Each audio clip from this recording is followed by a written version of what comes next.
switching to us Is it? now. We have live? Yeah, everyone can hear us. We're live?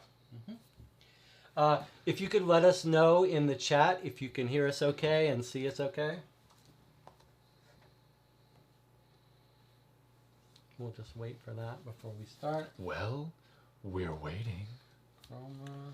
That's from Caddyshack. Yes, good. Oh, good. Okay. Here we go. You are watching Co-op for Two. We're broadcasting live from Champaign, Illinois on Saturday, May 8th, 2021. I'm Jesse. I'm here with Greg. Thanks for having me on your channel. And today we're doing something very unusual. First of all, it's very unusual to have Greg here joining me for a live stream. First live stream ever.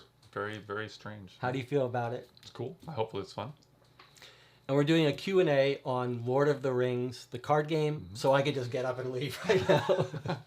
Well, I mean, we had a bunch of requests because we did a video. It's actually our best viewed video or whatever. By a wide margin. It's like responsible for 40% of the channel views. It's like a seesaw, and like one side is Lord of the Rings, the card game video, and the other side Everything is every else. single other thing. Yeah, it's kind of bizarre. But so I mean, people wanted to see, so we're trying this out, see if people like it. Sort of the vibe of the channel is that you've described that you wanted to go for was supposed to be like, if you don't have people to play the games with, you can have us on in the background chatting and mostly talking about movies and not really about games. But so maybe it's like we're hanging out in a game shop, like a virtual game shop or something, and you're like holding the box of Lord of the Rings. I guess this is geared, probably going to be more new people are going to come on and be like, hey. And I should caveat this with like, I'm just a fan. I have like no qualifications at all about anything. So people can be like, why are you so important? I'm not. I'm just not important at all. I'm here to answer some questions. We're just doing this for fun. Yeah. It's just for funsies. Yeah. So we got a couple of friendly faces in the chat. Yes, we do. I missed a ice cream crawl today. Yeah. Which was a bummer. Our friend Becca here doing a ice cream crawl. If you like pub crawls, but you want them to be less alcohol and more ice cream, it's a pretty clever, cool idea. Whoops. Sorry about that. What did I do? I'm sorry, I did something bad. Okay. You did say that anything bad is anything wrong is going to happen. I'm messing with this new technology here that would let me do things. I wanted to say like, let's see if this works. Is it popping up something over the screen? Yes. Okay. So I'm just experimenting a little bit with being able to bring up comments from the YouTube chat. So it seems like it's working. So if someone asks a question, I can bring it up on the screen. Hopefully you guys could see that on the screen. And we've got a way to bring up the laptop if we need it, or the tablet. And we've got some printed out questions. Yeah. I noticed my wife is in the chat there. Your wife's in the chat. Brian Powers is in the chat. I think he's written a question for us to ask.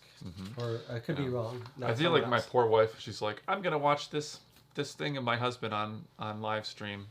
I think like it's like, I think about like she must have met with some gypsy, back in the day, like what will my husband be like? And he'll be into modeling. And she thought, whoa, that's pretty cool. And here I am like, I'm painting Captain America's shield.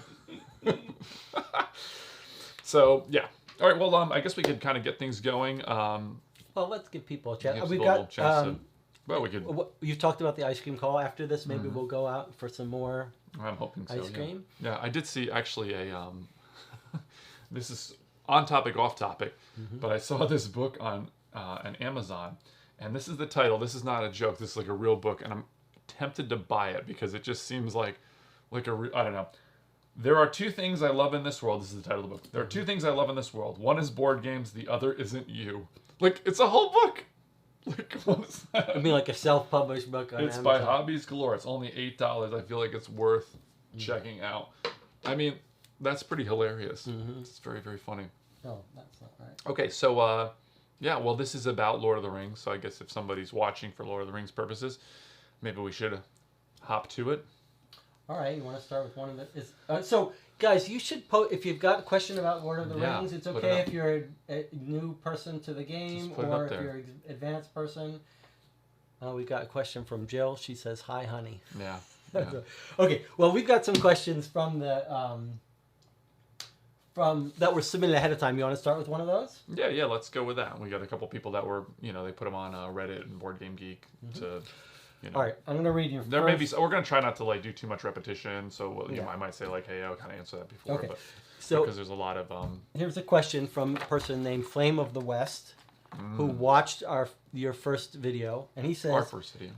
He says, I still cannot believe that the long-haired dude didn't sleeve his cards, and they look fine though.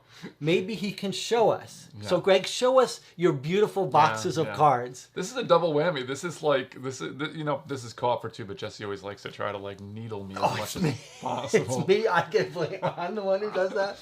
Okay, so this is actually a good question to put me in my place a little bit. So, we talked about a lot of people like to talk about how you should store things, whether you should sleeve cards or not sleeve cards, and all that. And there's like exhaustive websites about even just for Lord of the Rings specifically, and I'm sure many more other than that, saying like should you sleeve your cards, should you not sleeve your cards, what sleeves should you use, et cetera, et cetera, et cetera.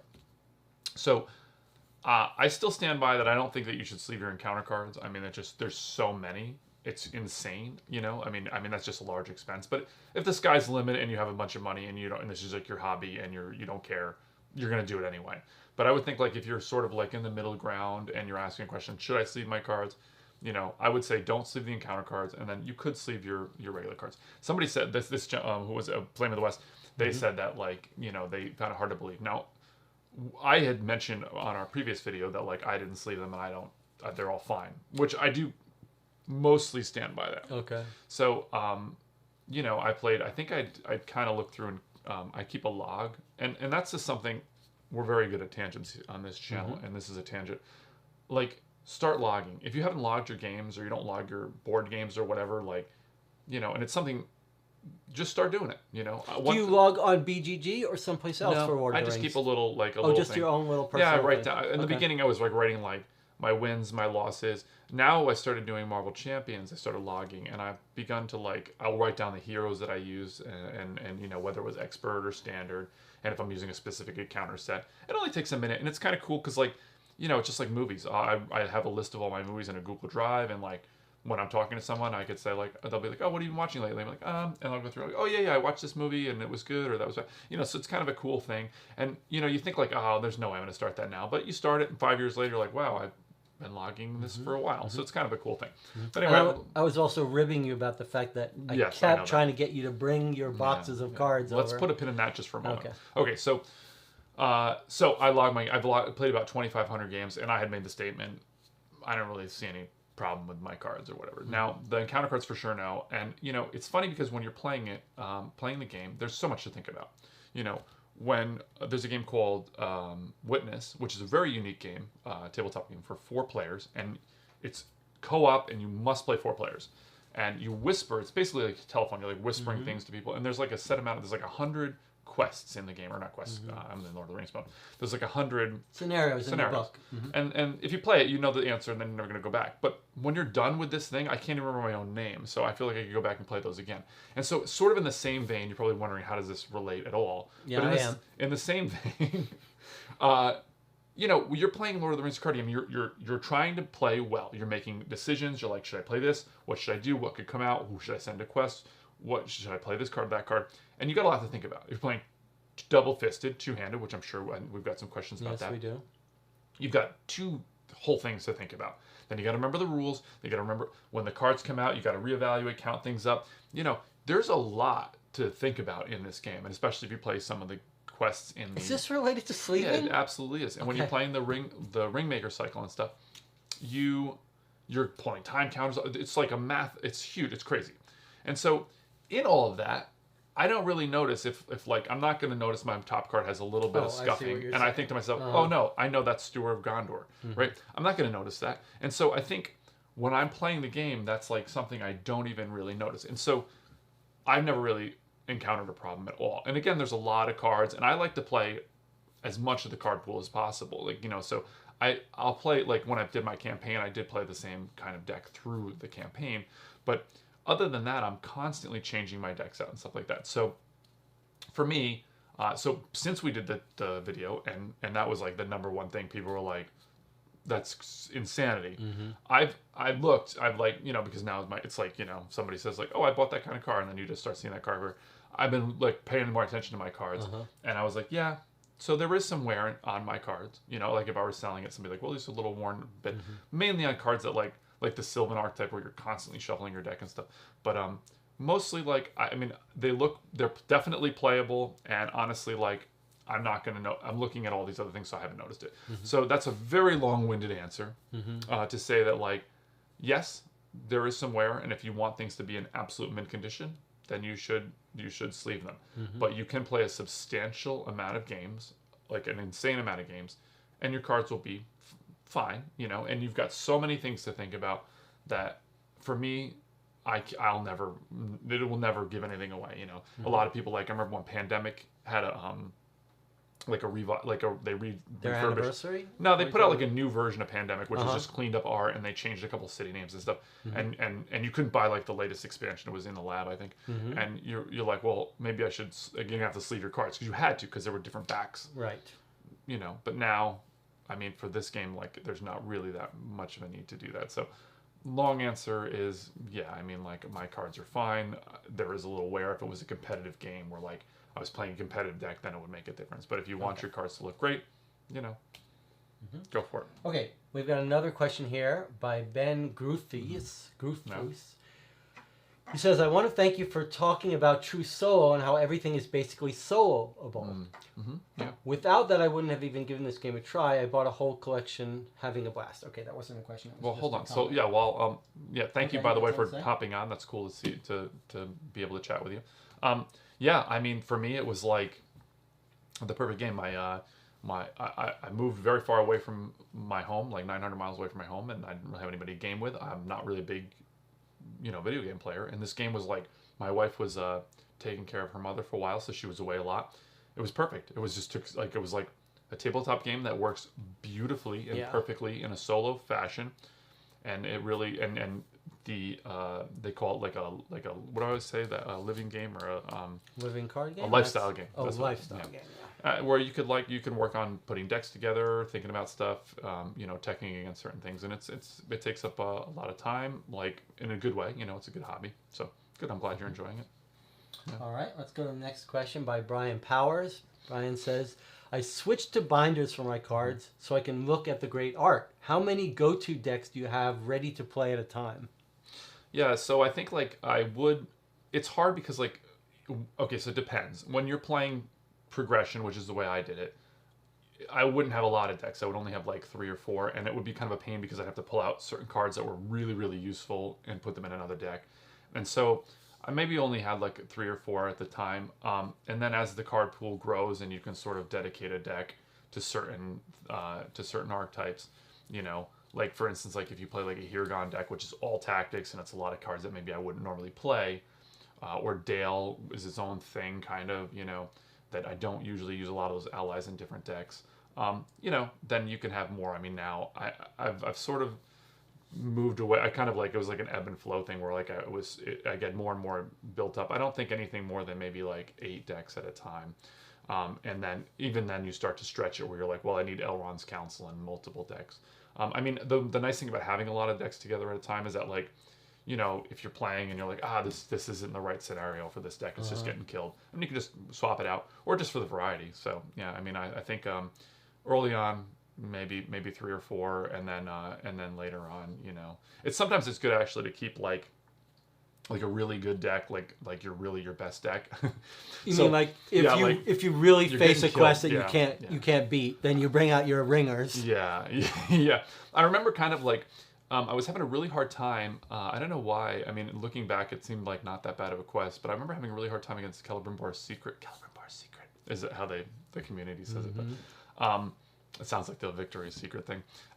So I remember having a really hard time with that, and I remember trying a bunch of decks against it, and then I was just like, okay, I'm gonna go get the deck that I usually really do well with. Unlock the secret. Yeah. Unlock the. And it's fun to go back and just kind of sometimes too just, especially if you get beat a lot, if you are knocking your head against a quest for 20 games and you're just getting killed, you're like, okay, let's go get, you know what I mean? Let's, so it can be kind of enjoyable. Time to punish the enemies. So you switched to binders, Brian, but I started with binders and I went the other way, because it's just, when you're building decks constantly and you're playing quite a bit, it's great to be able to see the art for sure. I mean, that's nice. But like for me personally, like switching out all the time, would be like I disassembled that deck, and then what I eventually had was like a binder that was like had a million empty holes, and then a big stack of cards that I'm like, I got to put those back in the binder. And eventually I just said, I don't need to do that. I'm just gonna go binderless. Yeah. And there is a big debate that people like to be able to look through and find this, the cards that they want to make the decks with. But I kind of fell on the idea of like, I'm like waiting for my dentist appointment, or like, I'm hanging around somewhere waiting for something, and I'll look on Hall of Beorn, I'll look at some cards and I'll sort of make a deck that way, or write out a deck or something, and then I'll just go pull the cards out, which I found to be, much more efficient. And I still have like stacks of cards around where I've like, that's not going to work. I got to take those out of this deck and put something else in. I do love the idea of having those cards in the binders. Yeah. There are a couple other games like Mage Wars and Mage Wars Academy, and there's something very enjoyable about having that big book of stuff to flip through, and you're getting ideas like, oh, I could take this. Yeah. Well, actually, I used to play Magic the Gathering back that's like perfect case. I don't know, like 2003 or 4 or something, and like, I had like, ironically, I had taken a book of Lord of the Rings art, and I had like cut out like these awesome paintings and put them one for each color, and I had like all my Magic cards in each color in a colored binder with a Lord of the Rings picture on it, which is kind of funny. But I that was kind of cool to be able to do that. But now I like, that just it's a much easier for me to grab them out from a box. Let's look at our next question here. Gert Verharen says, do you think there will be a reprint? I'm missing the final cycle, and will there be new expansions in the future, do you think? Yeah, so this is sort of like like we posted our last video or whatever, and people were like, that's in stock. I don't know why you said it wasn't, that game is not in stock. Well, it's always going through these crazy iterations of like this being it's like, right now, I think a lot of people are looking for like Land of Sorrow, I think, and a lot of, some, like, I don't think Canada got it or something. And there's just distribution problems, and of course, COVID aside, but then I remember like Dwarven Elf was like out for a really long time, and people were like, we need this one. And now I think they reprinted it, and now, it's sold out right away, but then other people need others, like, other packs or things that were missing. And there's just no way to know. I mean, like, I think they will continue doing reprints for a while. I mean, my guess is as good as anybody else's, but generally, they sort of reprint a big chunk and then wait a while and then reprint a big chunk. So, I mean, who can say? I mean, I would be amazed if they just stopped printing it altogether, since it does continually sell, and they don't have to develop that game those packs and cycles. And they do regularly do reprints. I mean, I constantly see stuff where they're doing reprints. But what about new expansions? So that's the other big thing. So right now, if you're on the chat and you don't know this, what's happened is like Final Fantasy Lord of the Rings card game had its 10th anniversary, which is pretty great, which is pretty neat, that it's had like this, 10 years. It's this revolutionary game. It started essentially an entire genre, right, of other best-selling games, right?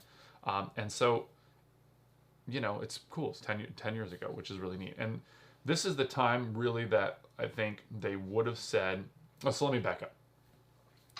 Before COVID, like, I don't know, like 6 or 8 months before that Gen Con, the last Gen Con, the then FFG CEO was like, he was so it was crazy to see him so candid. I mean, because he was answering all these questions, which normally like marketing and stuff, they completely ignore, they don't say. And he was just basically like somebody asked him about Imperial Assault, and he was just like, that's it's a complete game.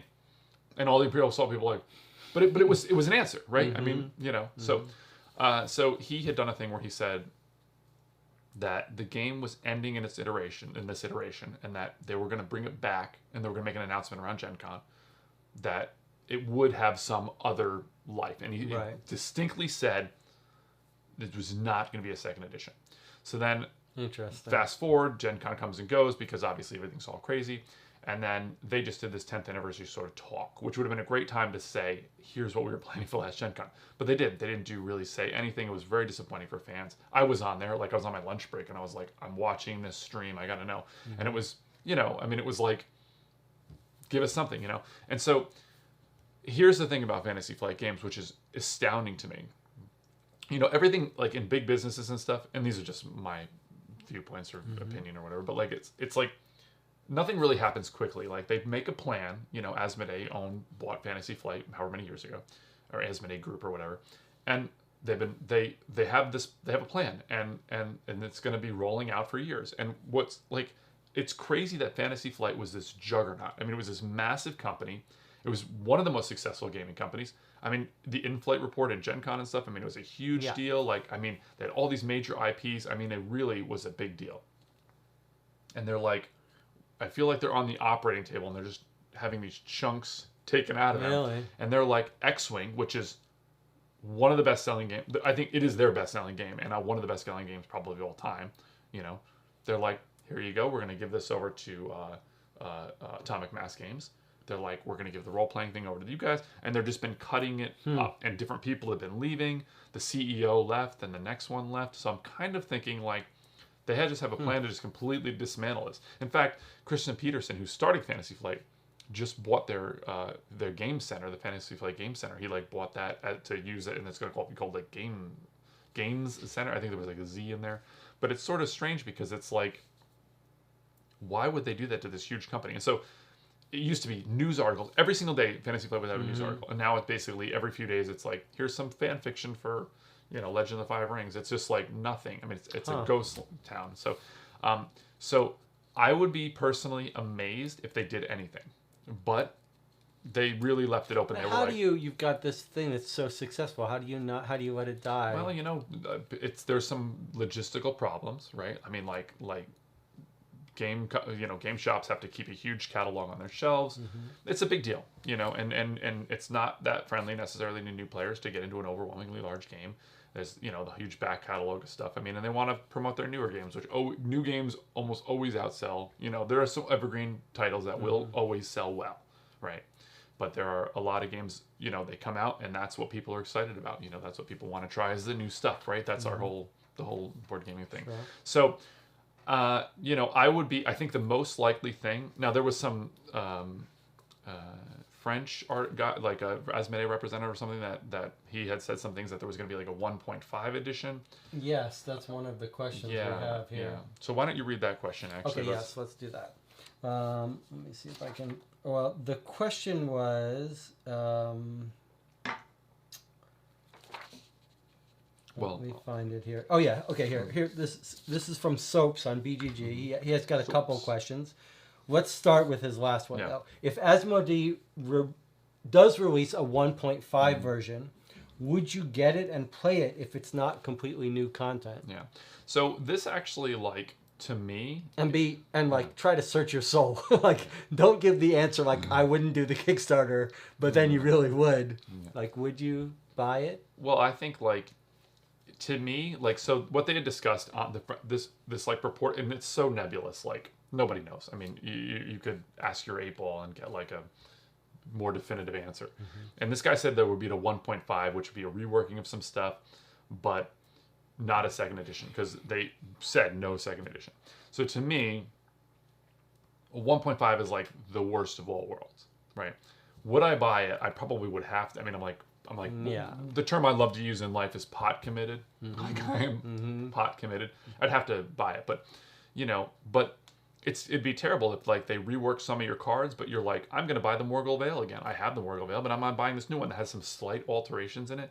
Does it invalidate my current set? Yeah, I mean, like, it's an interesting question. Like, I mean, it's terrible. It seems like I hate the idea that someone. Can we say something like Fantasy Flight never drops a line? Yeah. There will be a new version, right? Arkham Horror's up to 4. Descent is getting its 3rd or 4th. I mean, I think they're not going to go away. Yeah. They might not be releasing a 2.0 now. Yeah. Eventually, you'll get it. Well, I don't know. I mean, there's it's hard to say. I mean, it's all conjecture at this point. For me personally, Soaps, I would say, like, I really hope it's not a 1.5. I don't really want a second edition either, though, because, like, I want to continue playing with this robust card pool.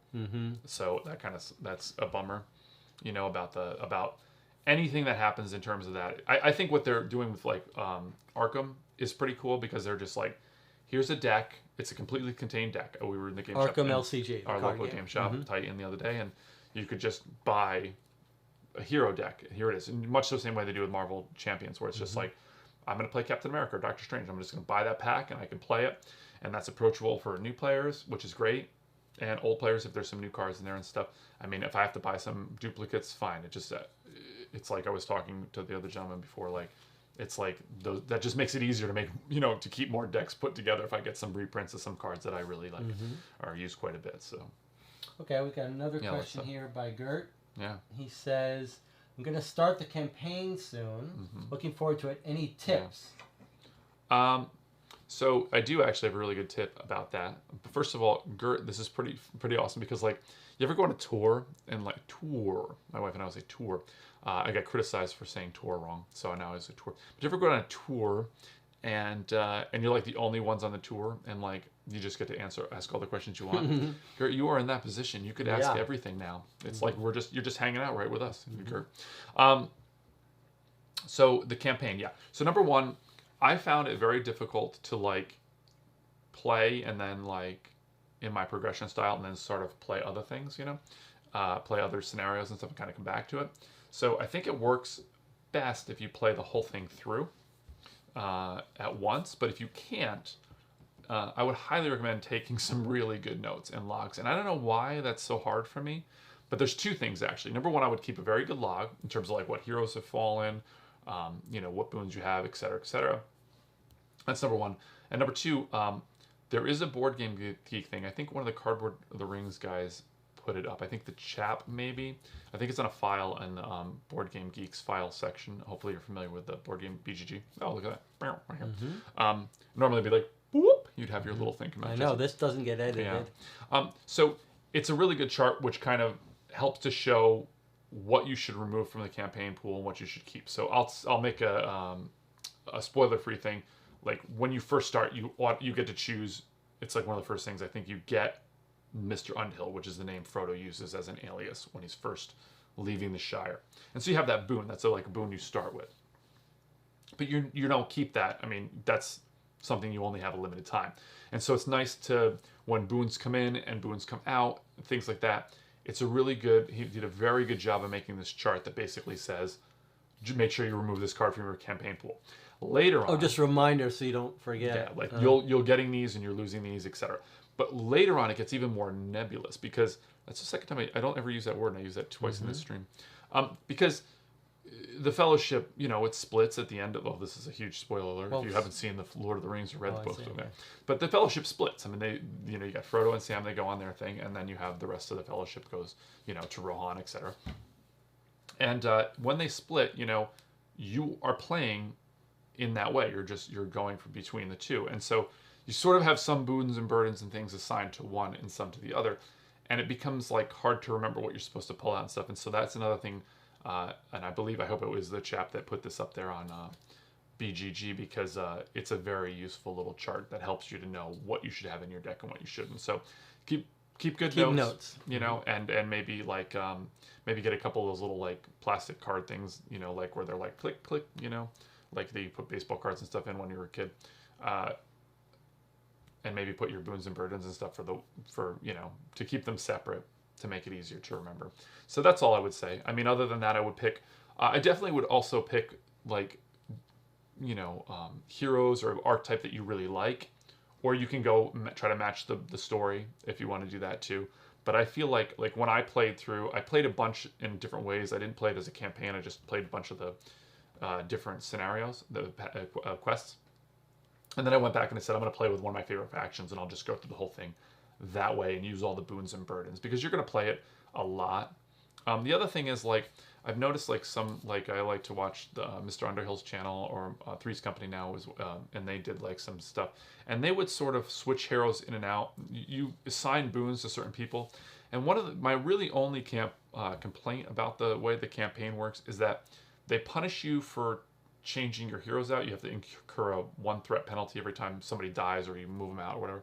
But the thing is, like, the game and the campaign is designed like for each quest and challenge to be different. And so the natural thing to do is to change out your deck all the time. And if you're going to change your deck, you really probably want to change your hero lineup. So I found that to be like a little frustrating at Might points. that be an area where you would just be like, well, I'm not going to, Well, I'll just house rule it on, let Yeah. myself, while I'm learning the system, not worry about paying the penalty for Sure. swapping. So I think what they did was they just like, you're supposed to assign a boon to like a certain person, like you get like a enhanced attack or something, and then it's like, well, you know, just you got that boon, put it on. Give whatever. it to the next guy. So that's one. I didn't do that because I felt like, because I always feel like I have to strictly go on the rules, even though that's absurd. But you know, you could give yourself a little leeway like that. I know they were doing that on the channel. They were trying to match it like the story, but they kind of kept some of those boons and things. So, you know, yeah, those would be my recommendations. Okay. I would also say, oh, actually, one more then. I would also say, watch the movies or read the chapters in the book like while you're playing through, because that's great. That's a fun idea. And I had mentioned this on the other thing. There's an amazing YouTube a channel that has like they do like a reading of the book, but they add in like the music, and they have they do the voices, and it really brings it to life. It's fantastic. It's really, really cool. I mean, maybe someone in the chat can find out what that YouTube video is. It's weird because a bunch of them it's on a bunch of channels and stuff, and they're like getting like sort of banned. Some of them are like deleted video and stuff. So I mean, there's copyright infringement there, so maybe I shouldn't be recommending that. But I mean, I own the books, and I own the movies, and I've paid to see the movies dozens of times and stuff. So I don't really feel a problem listening to someone who has like spent hours putting music and sounds and stuff. Okay, so we've got a question from John Nelson. After your last video, I went all in on Lord of the Rings. Will this video be archived? Yes, it will. Anyone will be able to watch this video after the stream ends. Okay, that's hey, first of all, that's really awesome. I mean, that's, you know, I mean, we're not doing this to like, you know, we're not making some living off of this. I mean, this is like our free time and stuff. So, you know, we're talking about something we're passionate about, and in general with the channel, right? Yeah. I mean, on this particular stream, you know, I'm talking about a game I'm more passionate about than Jesse. But, you know, I mean, that's pretty awesome just to know that, like, that impacted you. I mean, the thing is, that's what's cool about, like, gaming in general and the connectivity and stuff, which it's like, hey, we're all chatting together online, and like that person was impacted by that, and that's great. I'm really happy. That's a great point. Allow me to make a side note here. I mean, it's absolutely true. When we did this channel, we're doing it mostly because we enjoy doing it. It's a little experiment, but you can't help but get sort of energized by people engaging you and being like, I like your channel or whatever. So, you know, hearing from people that like the video doesn't have to change your life as long as you found it funny or entertaining, or you watched it and that was enjoyable. Like, it's nice to get some feedback. Yeah. Well, I mean, that's, you know, so yeah, I mean, like, that was good because, you know, I didn't learn about any of these games in a vacuum, right? I watched reviews and stuff, and that's cool. Like, I mean, I remember back in the day, like, I remember listening to music. That was my huge passion. And like, somebody'd be like, hey, have you heard of this band? And I'd be like, and I'd be like, no. And I'd be so excited, you know, and you'd be so hopeful. And that we do bring that same thing into gaming, which is like, I hope, you know that Lord of the Rings, a card game, is a huge game for people. And then you hope that like you'll have that same, you know, it's fun to be involved in someone's life when they discover something that's exciting. Okay, Brian has another question. He says, when I first got the game, I worried about cards that had errata. Now I don't even care. Are there some errata cards that you absolutely feel need to be updated? Yeah, absolutely. That's a great question, actually, because it's really good. Yeah. So the errata thing is like, first of all, I mean, again, like everybody will be like, play however you want to, and you are, which is great, right? Because like it's a cooperative game, nobody's looking over your shoulder, like no. But I do think that like when they errata things, I do think they're usually it merits it. Like there was a card early on, like it's called Master of Lore, and that card is unplayable in any possible way because they errated it. It's completely useless. So that kind of sucks. But there are some cards that like the errata I do believe is useful. Now I'm going to say, before I talk about a couple of cards that definitely deserve it, is that like if you play progression style, you know, which is the way I would recommend playing. If you're gonna play it all, I would recommend playing progression style. And in that way, like you could play pre-errated cards, you know, and still feel like you're in the spirit of the game, because there are some challenges in those earlier quests that you might find hard to beat now without those errated cards. I always play with errated cards because I do feel like they're very necessary. And I'm going to bring up 3 examples that are like completely, so that that are in my mind that I remember like distinctly. And there's not a lot actually. It's surprising. You look at a game like Magic the Gathering and there's probably, I mean, there's thousands of plays. I mean, right? I mean, it's crazy. and they have errata all the time. I mean, it's a staggering card pool they have to deal with, of course. And this is a much smaller game, and there are only a couple, one or two designers on it at a time. So, but there are very few cards that really have errata. One of them is Burning Brand, which I think absolutely 100% needed an errata. Burning Brand is a card that when you get a shadow effect, which is the enemy attacks, they have a shadow, it cancels the shadow effect, you don't have to worry about it. And what that card does is essentially invalidates a part of the game. You put that on a hero, and if that hero is another hero that I'll mention in a second that deserves an errata, you essentially nullify a huge aspect, a part of the game. And now it's completely warped the design of the game. You kind of broken the game. And, like I mentioned before, some channels I like to watch their playthroughs and stuff of Lord of the Rings. And it's like, when you get that lock in, it's like you've won the game. You're just like, you've just sucked all the ability for the encounter deck to fight back. And so I think invalidating a piece of the game is huge. There's another card that does the same kind of thing. It's called Thor's. Now there's Thor's Key and Thor's Map. And Thor's Map essentially allows you to travel to a location without resolving the travel effect. Now you've invalidated another part of the game. If you got that in your opening hand, then you played that, you would never ever worry about the travel phase again. You wouldn't care. And you wouldn't care about that effect, which is another huge chunk of the game. Another thing is Boromir, and he, in conjunction with a Burning Brand, you have to stick a Song of Wisdom on him for him to hold it. But if you have him with a Burning Brand, you can just ready him up, cover. You can essentially defend an attack and kill every single person. You've invalidated the combat phase, which is half the game. What do the erratas do? Do they just say don't ever play with these cards? Or no, do actually, how do they fix them? Yeah, so actually they did a really good job. So Burning Brand still functions. Burning Brand is now restricted, so you can only have 2 restricted attachments. So now you have to make a choice. Do I take, these 2 helpful items to boost my defense, or do I take one of the Burning Brand? Okay. So they restricted it, which is a big deal. And then secondly, you have to exhaust it. So if you have a character like Boromir and you're going to defend 10 people, well, you're not going to invalidate every single shadow effect. But it also creates an interesting decision now. Now you have to think, should I cancel this shadow? It's bad, but there might be a worse one coming, and creates another decision point, which makes the game more interesting. So I think that's a superb errata. Some people think it went too far. I think it's a great errata. Then the other was Boromir, who could just single-handedly kill and defend every enemy on the board. I think that's overkill. I mean, now Boromir you can ready him once every phase. You can still cleverly deck build and use him to do mostly the same thing in some ways. But now, you've got to do some clever workarounds, which I think is making you work for a little more. And then, if you're playing at a table with another person and I'm like, yeah, I'm really excited. I got my thing just, my combo's just about out. And then the other player's like, I don't need you. I'm just going to carry the whole game. Mm-hmm. It's not enjoyable. I mean, I've not been in that situation because I play solo, but I could really see that.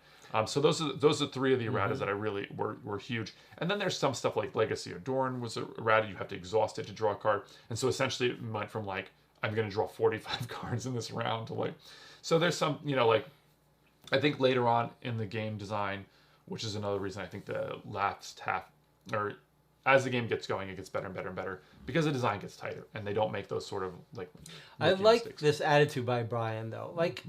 You don't have to be obsessed by getting every little errata. If you find something that breaks the game for you, then maybe check if there's an errata. Yeah, but that's the thing too. You can also just be you know what, I've invalidated the combat phase with Boromir and Burning Brand, so I'm done. Now I'm going to play some other. Maybe that's fun for you. Maybe that overpowered. Then go with it. Yeah, but I think in general, the errata that they've done has been very very useful. Did we answer the whole thing? Yes, we did. It's a little hard. He's saying. I guess the question was, as I read it, as I think we both read it, are there cards with errata that you think you have to pay attention to? But then it almost reads as if maybe he's asking, are there cards that you think need to be errata? I mean, Are there any cards you've played that you think something's wrong with this card? Well, in any card game, you have to have powerful cards and less powerful cards. It's part of the interesting decision point of building a deck and learning the skill of knowing what card is good and what card is not that good. Can I pause you for a second here? This is occasionally I get I have 5 this we're talking about poker being pot committed. Yeah. This is like a time extension card I get to play when I want to say something that's not quite related to Lord of the Rings. Yeah. I remember us talking about that, and it's a fascinating sort of meta issue in a game. The idea that part of the puzzle you're going to have to figure out is which cards are stronger and weaker. It's interesting because prior to that, I had been thinking about, like, you make a game. Normally, a designer will make a game, and the goal is to make the cards sort of equally strong, and you have to figure out how to use them. And this idea of sort of saying, part of the puzzle is going to be, they're like these decoy cards that, you're going to have to figure out you shouldn't be trying to bring with you. Yeah. And I think that's fascinating. Yeah, it's interesting. So there's this thing I think we were talking about to chat about, actually, where he's, where he'd gone to some League of Legends or something, I think it was called, and like there was this whole drafting thing where you draft characters before you start the game, and the game can be like won or lost in that moment. And I've been collecting the Marvel Crisis Protocol stuff, and they have like a mode where you sort of can like draft a character or X a character so the other person can't grab it. And what that does sort of is say, look, you have to know the game very well and know it well enough to know not just how to play it on the tabletop, but like what value those have for your opponent or whatever. And so it just rewards, knowing the game better and better. Yeah, it's another little decision level that takes place before the game. Sure. Yeah. Okay, so Eric Butcher asks, as someone who is returning to Lord of the Rings living card game and who owns the first 2 cycles, is it worth purchasing the other cycles or the saga expansions next? Will the saga be too difficult with a limited card pool? So this is a good question because so it's most people are going to have like a limited collection, right? Like they're not going to have a full. I mean, a lot. Unless you buy a whole thing or you get lucky or you've been collecting it over the years and now you're getting set to play it.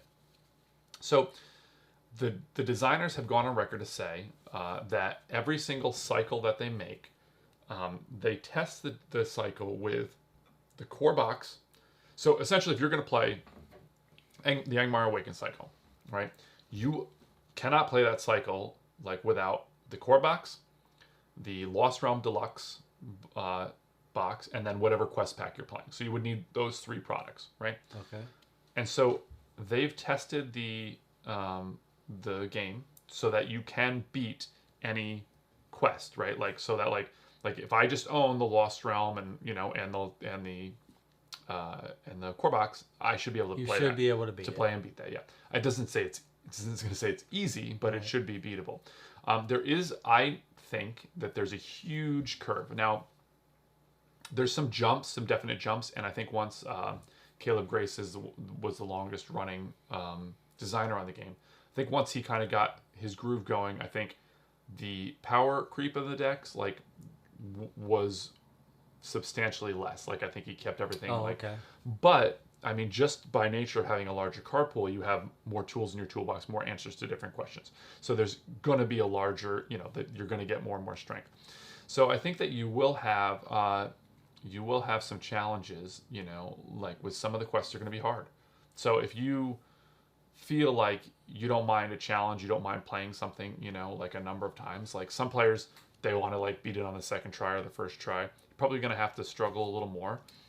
If that's something that you don't mind doing. I mean, I personally, I think that like, that's fun, like, I feel like it's fun to like play 5 or 6 games and then be like, I finally got it, and then play it a couple more times, lose a couple more times, and then just sort of figure out the tempo and try to find those decisions. There are some really powerful cards in like, I mean, I just mentioned Boromir's in the first cycle. You got Dian Ironfoot, who's very powerful. You get Glorfindel in there, Lord Aragorn. I remember early on, like Frodo, Lord Aragorn, and Glorfindel were a really good match together that made like sort of a strong, interesting deck. So I feel like you can beat it. I think like some of those like the when you get to like the Pelennor Fields, it's very difficult. Blackgate, very difficult. So some of those, I remember Journey of the Crossroads is very, very hard. I found it very hard. So I think you may have some challenges, but if you get those the deluxe saga boxes, you're getting more cards in there too. So I think those are very helpful. You're gonna Eowyn comes in she comes in the Flame of the West, so she's I think she's the strongest hero in the game actually. So like I think like you're gonna get some more help there. So, I mean, it's hard to know. Like I can't like a robot remember every single card that comes in every single. Wouldn't it make sense to like try to beat it with what you got until you get worn out, and then you're like, all right, I better go look for. Yeah, but I mean, the short answer, which is not easy for me to do, obviously, the short answer is that like it's designed to be beatable, right? So there you go. So it should be beatable. And I would, like I would play it like certain times they'll give you some choices where like if you will beat something, like you'll have a negative. You want to try to do the best you can.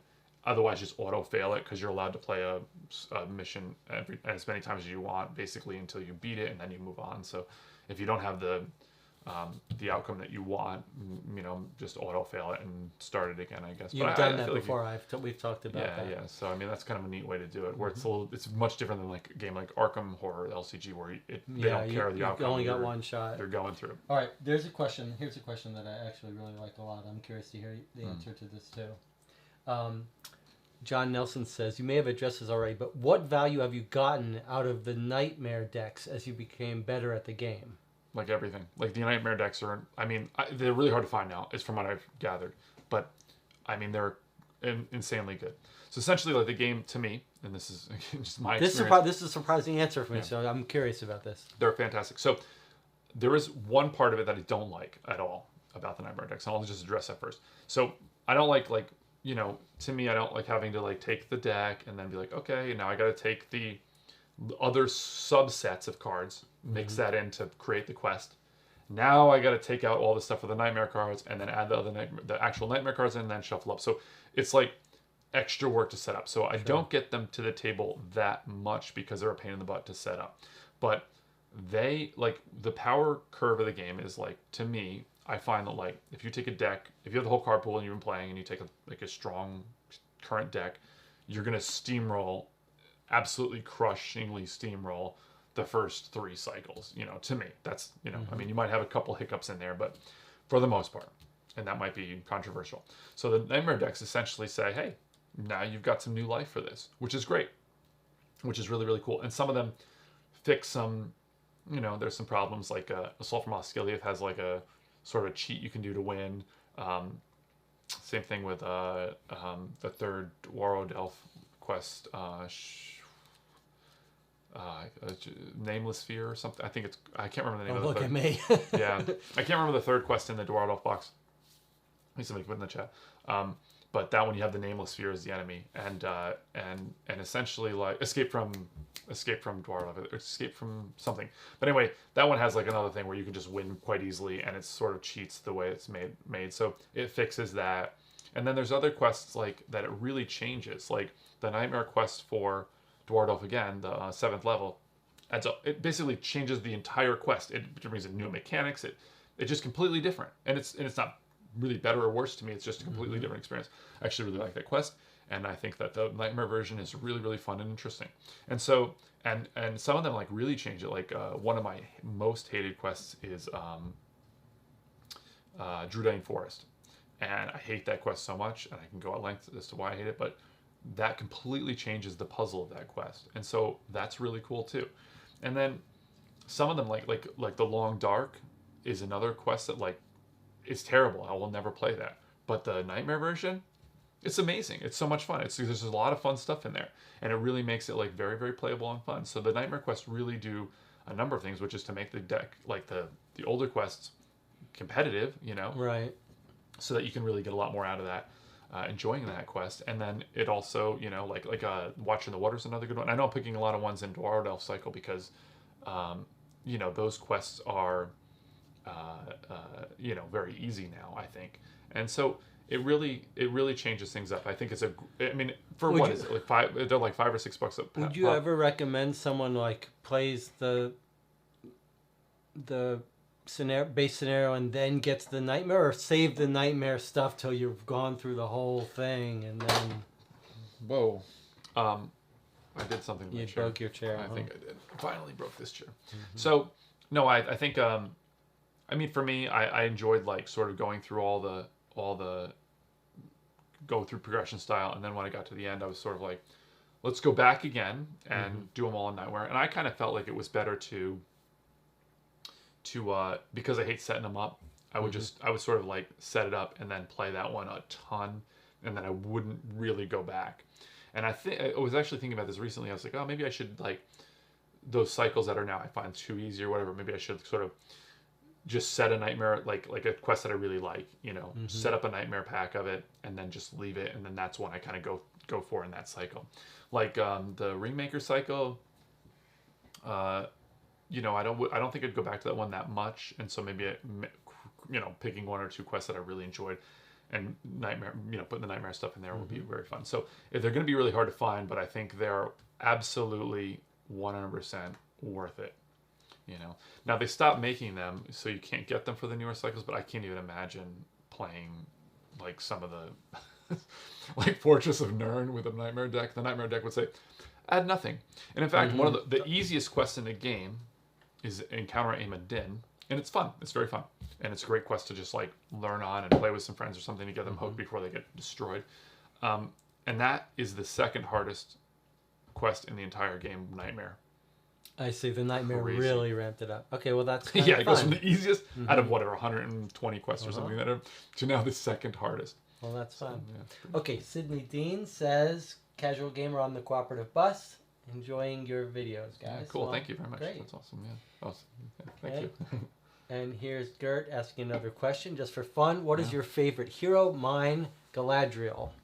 Galadriel's great. I mean, she's so cool. Like, it's so thematic. Like, she's so awesome because, so in the books, I mean, they really did a good job in the films, I think, of showing that, like, she's sort of there. She's always sort of guiding and putting her, she's her elf magic and stuff. She's sort of boosting, for lack of a better word, the Fellowship and stuff, and that's her role in the card game. You can, like, I mean, you could take her kit, you could take the mirror, and you could take Nenya and just throw them in the garbage, and like she would still be incredible.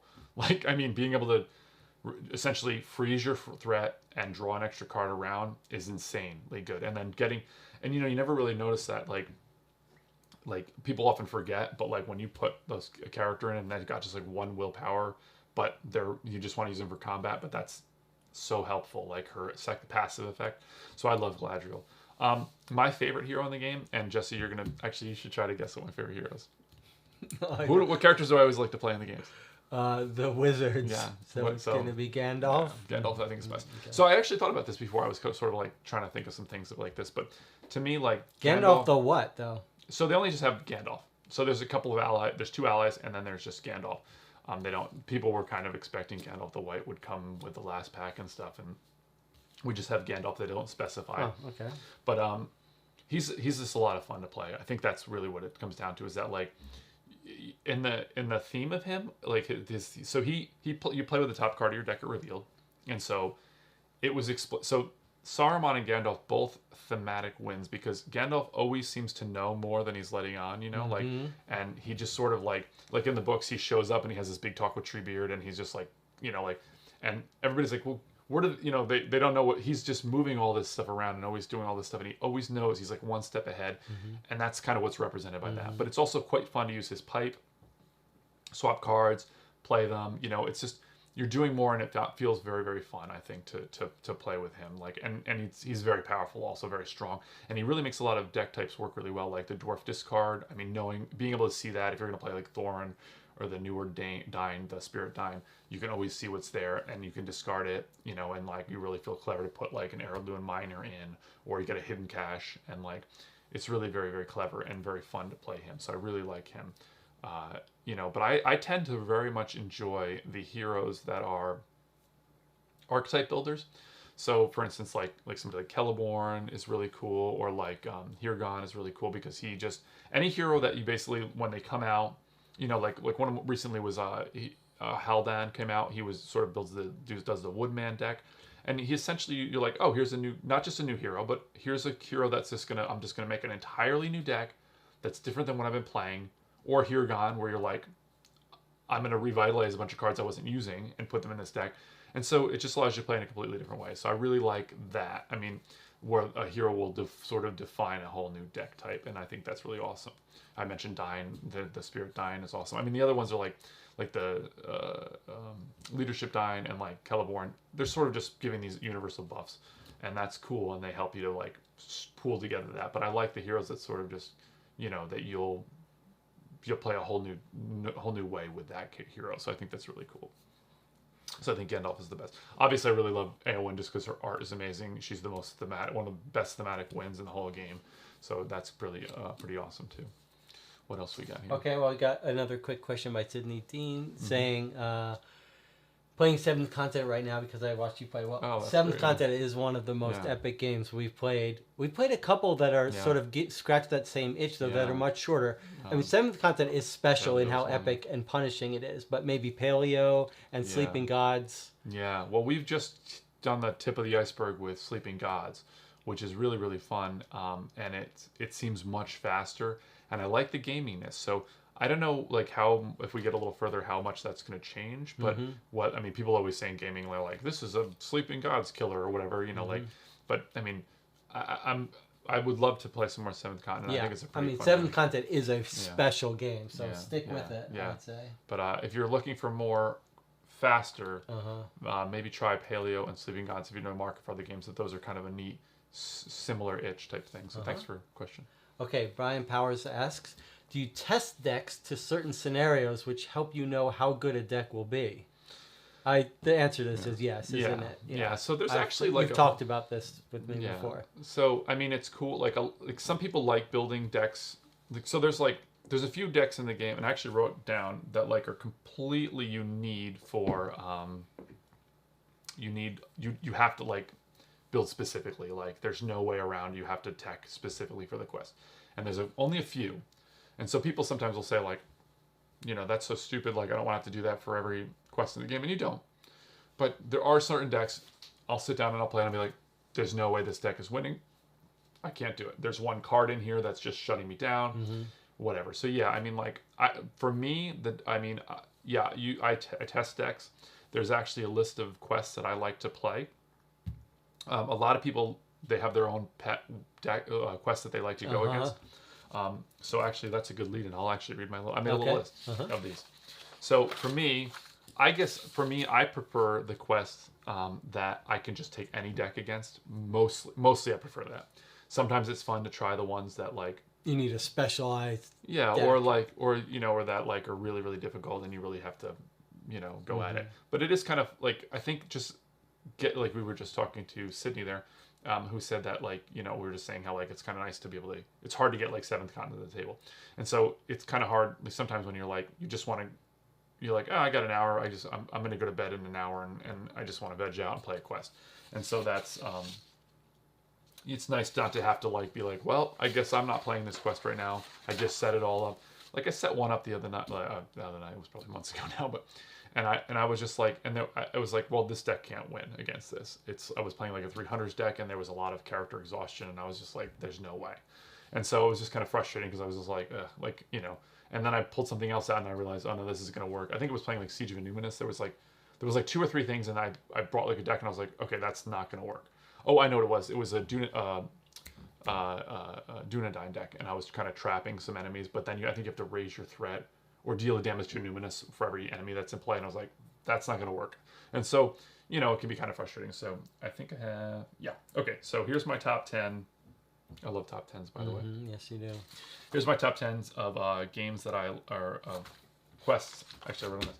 Okay, so my number 10, I would say Escape from Umbar, and I think that this community really agrees that a lot of people like that as a test, like an all around. And these are quests that I think, these 10 quests are quests that I think are thematic.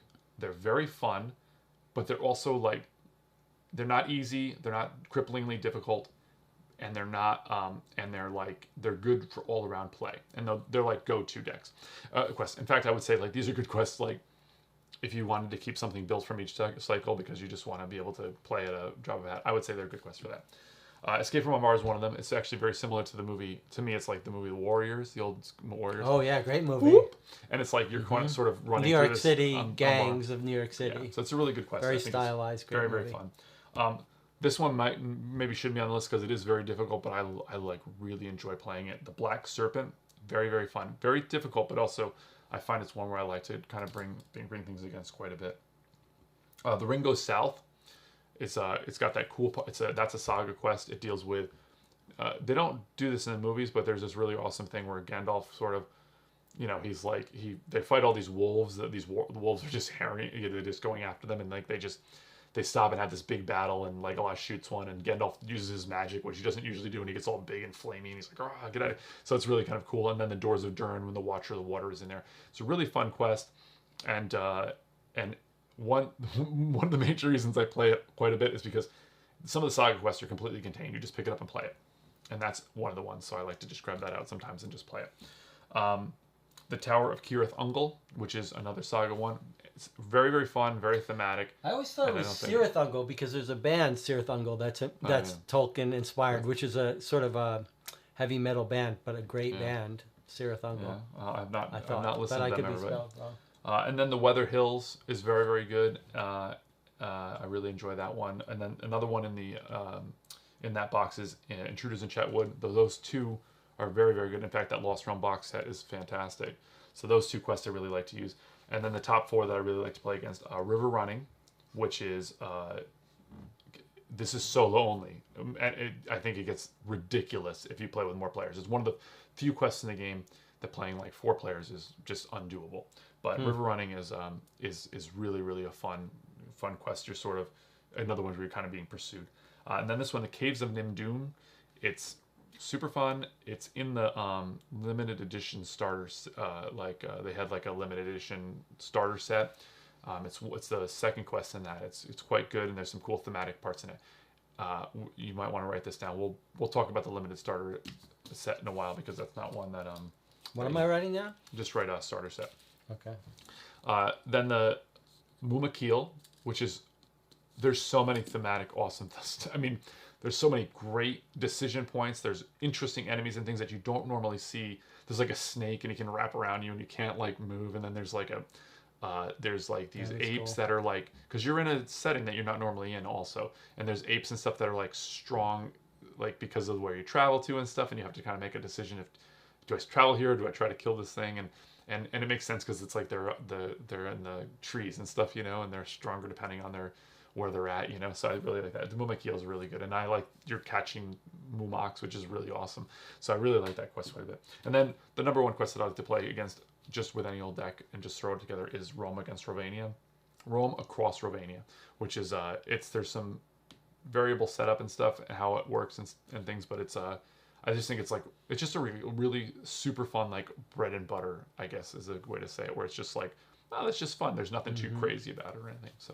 So yeah, I mean, like, I think it's good for you to find some quests that you really like, you know quite well, and that don't punish you in any extreme way, so you can test certain decks against that.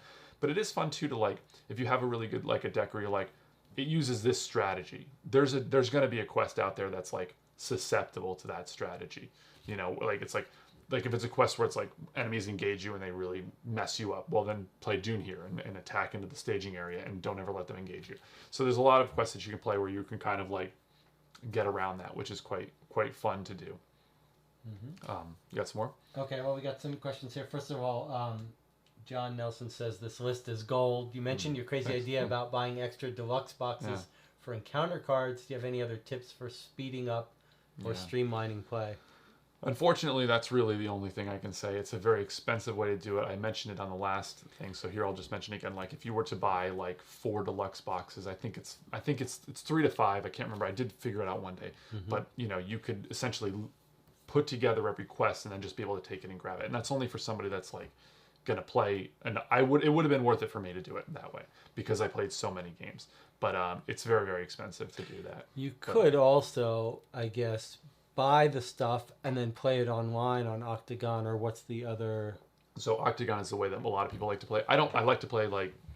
Yeah, we both need I like the tactile, physical tactile stuff. I don't like playing. I'm not a big video gamer, and that to me feels like I'm playing a game online. So I mean, Octagon, I feel a little jealous of those guys girls, because like you can go on that and you can just essentially like like set up load up the deck, in 30 seconds. and you can have all your decks loaded up and everything, and all the counter decks loaded up. So, but I can't really think of anything else to like really streamline play other than like maybe like, if you know like, I got to do some dishes and throw in the laundry, and I got to get to bed for work tomorrow, but I'm gonna have some time tomorrow night. Well, I would say like, if you got a little study you play in or whatever, which is where I do, take a minute and set your quest up while you're waiting for the pasta water to boil or whatever, or like one thing I do is like on my lunch break or something, I'll be like, I'm going to write out and build this deck that I want. And then when I got a free minute, I'll pull it and put it together. And then when I'm ready to play, I can just play. I don't have to like do all the other excess. So other than that, I unfortunately don't have anything. I would say like, I do have it. I keep reaching over to change the question. Is having like little dice, I think, really work. I got a couple of green ones for progress, and I got some, blue ones for defense and attack and stuff like that. Just so you don't have to like pick up. And one thing which is really cool that I didn't really know about before, there's these, and this is good for all kinds of games. There's these things called counting dice. Are you familiar with this? They're ordered in a way so that it's easy to increment each turn of the dice rather than randomly. So I was going to buy a big pile of them actually to have, because like, you called them counting dice. I think there's another name. It's something up dice. It's okay. I'm pretty sure it was kind of, but I could be wrong. Yeah. Okay. But it's neat because like someone let us know in the chat. So many games. I mean, we use cheats for that all the time, and there's two cheats that we use for a lot of games. Is to like we just played the cubes. We use the cubes constantly. Cubes, yeah, we're like you just put them down to remember, and you have different colored cubes, and just to keep track of certain things. Like ever since you showed me, there are like these metal cubes that you can award. On the BGG Board Game Geek store, they've got these colored metal cubes. They're nice and heavy. They feel I went very and bought some pleasant. in a couple different colors. Yeah, I've used them. I think in every game, like the last 25 games I played, I've used them every single time.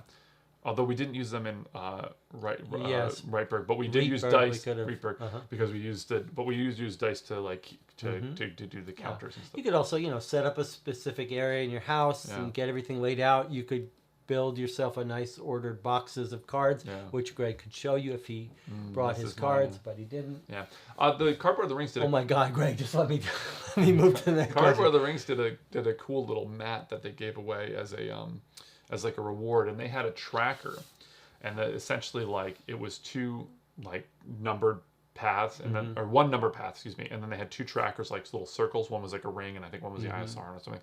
And then you would set the stage, like threaten the staging area, and then set your willpower, and then whatever it changed, you can increase or decrease or whatever, which is kind of a neat thing. Like, I mean, it makes the math a little easier. Instead of recounting, I have 2 orange dice that I use for threat, and I put those dice up in the staging area. So I count the threat once, and then whatever I add, I just add to that die. And it does, like, recounting and counting takes so much time, and it gets a little frustrating. So yeah. Okay. You're doing that to the TC. Okay, just a couple more comments from Sydney Dean about. So she says, family likes paleo. Yeah. Sleeping Gods is on order. What other games do you recommend for us?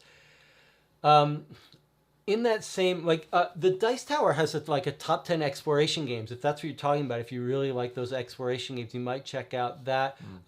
What's the Forgotten Waters is one we haven't gotten to yet. Forgotten Waters has that same sort of exploration feel. Yeah, exploration games like those are some really good ones. I don't really have anything else right at the moment. Maybe we should do a list like that soon. We should. Yeah. I mean, if you like cooperative games, Pandemic is that's our big favorite, one, and the Legacy games especially. So if you haven't played the Pandemic Legacy series, that's the best. That's like the best game experience. It's not really like those games that she just listed, but now here's a follow up here. Sentinels of the Multiverse. Now, Sentinels of the Multiverse just kickstarted their deluxe version. We are not fans of this game for various reasons, but it's too much for us. But for me, Sentinels and Multiverse is a game that I do not enjoy. I don't think there's a lot of interesting for me personally. I don't think the decision space is interesting, and I feel like when I'm assembling my deck or whatever. But this is a great tie-in for Lord of the Rings, the card game, because the Marvel Champions game is very, very approachable. It's much more streamlined. You can just buy those packs. You might try Marvel Champions. And it's the same designers as this game. They sort of bounce between the 3 sister games, as I call them: Arkham, LCG, Marvel Champions, and Lord of the Rings card game. And Marvel is a great game. It does what I think Sentinels of the Multiverse should do. So I would recommend that just because it's much more simple. And it's much easier to get started with it. And it's a lot easier. But it's the easiest of the three. A lot of people love Sentinels of the Multiverse. It is a beloved game by some group. Yeah. It's a little, if it doesn't work for you, I don't think it's going to get better, though. Yeah. Okay, and then we got a little comment agreeing with you about the scene with the fighting the wolves. What did you say? Cool. Read it out, please. It says, the part when they fought the wolves was cool. It was pretty much the first actual fight in the whole story. Yeah, I think that is true. Yeah, I love that part so much. It's really, really good. And I really love Gandalf, obviously, and he just really right in that scene, he's just like, he's just really, he doesn't normally do that, and it's cool because I think it's right after that they try to go up the pass of Karaharas, and he puts this mark, he lights this fire base, and he's like, well, now everybody knows I'm here. Which I gotta cycle back because I talked about Gandalf and Saruman, their thematic ties. In Saruman in this game, as a hero, is so cool. He has the doomed mechanic, right? And I always thought okay, whatever, that's their thing, right? You increase your threat by whatever amount is on the card, but then you get a really good benefit from doing that. And so, but you're playing with your threat. You're living dangerously a little bit. And so in their preview article for him, they had the greatest way of describing that. They just said, Saruman desires power at any cost. And that is absolutely Saruman to a T, and it's so cool thematically. And I just love that so much. I wish that was written somewhere so more people could because I didn't think of that really, that he's just I don't care, I want power, I want this thing. So it's really I actually haven't really played Saruman yet. I'm very excited to play. It occurs to me doing this video, we did recently a discussion on how to be a good co-op teammate. Mm-hmm. And one of the things you brought up, which was funny, I forget in what context. I know what context it came up. But you brought up there's a phone number you can call, you can give someone your fake phone number. When they call up, it explains that the person's not interested in you. And Greg was saying you could send this URL for this video to someone who's not a good co-op teammate. And it just occurred to me, Greg, you might want to write down this video. If you ever get into a conversation where someone's like, you're not a nerd, or you're not you don't have your credentials, just give them this video with the rifling off of all these little details. It's it settles the question. Yeah. Well, now you don't even, if you want to be less subtle about the giving a number or something, you could be like, here's this new book that I just mentioned at the beginning of the stream, which is I love two things. One of them is board games and one of them is new. I just here you go. There it is. All right, let's see. You've got some more questions here. Yeah, let's do it. Here's one that says, do you think John Nelson asked, do you think any of the standalone adventure packs stand out being exceptionally good? Yes. Well, that is a great lead-in because I'm going to give my top 10 quests, and then I'm going to answer that question. We're going to go through each of the. Jesse's going to bring up these standalone quests at the end of the thing there, and I'm going to read off my top 10 quests. I love segue. It's like somebody will bring up something unrelated. That reminds me. Mm-hmm. I'm just going to say what I wanted to say. Mm-hmm. So here's my top. I did my top 10 deals.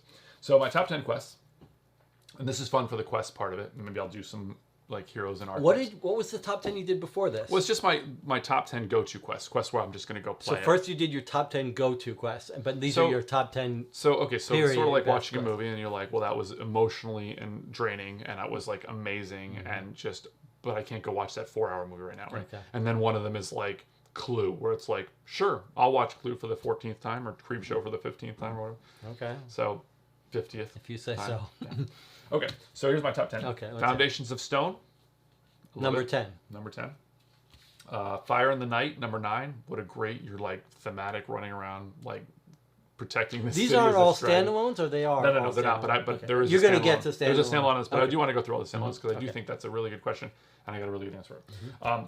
8, Race Across Harad. I love that quest. It's so epic and fun. You're being chased, and there's this whole chase mechanic. It's very similar to an older quest called Flay the Stormcaller, but it sort of switches it on its head. And it's really, I love quests like this that kind of push the envelope of the game, Really neat. Number 7, Dungeons of Kirith Grant. Number 6, Waste of Eriador, which is exactly who was it that said that about the wolves fighting all, I Can Live Forever said, that's that part of the quest. And there's this amazing day and night mechanic. Can you write down day night? Because I want to bring it up to everybody too.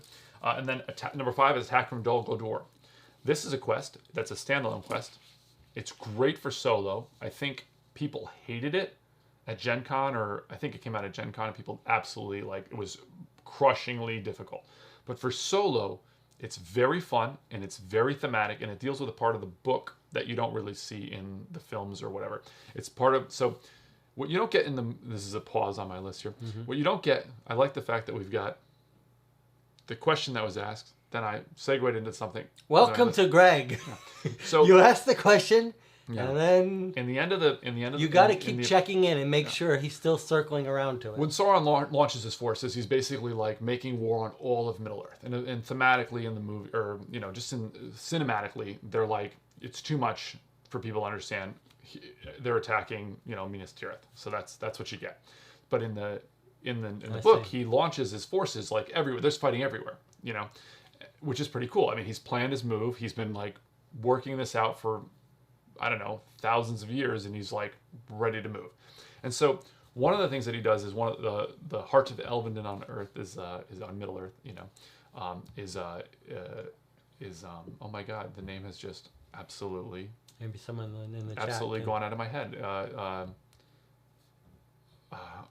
They have to. It doesn't really matter. Galadriel's home. I can't. Anyway, so Dol Guldur is there in Mirkwood Forest, and they sort of launch an attack from there, and they repel that. Okay, they repel the attack, and then the elves are like, "We're gonna go into Dol Guldur, finally, and we're just gonna like destroy it." But of course, that's a big battle because that's an enemy stronghold, and so they go in and they basically destroy it. So essentially, you're playing that. In the first, Lothlorien, yeah, that's so stupid. I can't believe. Thank you very much, John Nelson. All day I've been having these complete brain lapses. This is a nice feature. Wouldn't you like to have this around with you as you're walking around? John, can I just do that all day long when I need it, when I need your help? Anyway, so yeah, it's a really great part of the book, and I love that, and it's really well done in this quest. And there's variable bosses that you can fight, and for solo play, it's fantastic. And there's really interesting choices where you pick which quest you're going to go on, and that allows you to travel to those locations.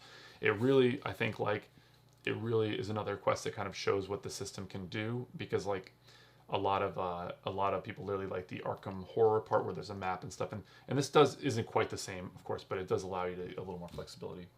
And then Temple of Doom, great quest, very difficult. Yeah, I love the Temple. Yeah. And then Storm on Cobus Haven, which is a huge ship battle, amazing. And then Mount Gundabad, incredibly fun quest. I would have put that on the other list as well. It's super replayable. Big dragon fight, very, very fun. And then the Dread Realm, which is my all-time favorite. You get all these mini fights. You get to fight all these little minions, and then you get a big boss fight. And then there's this end where you're running out, and the movie thing is the whole place is crumbling.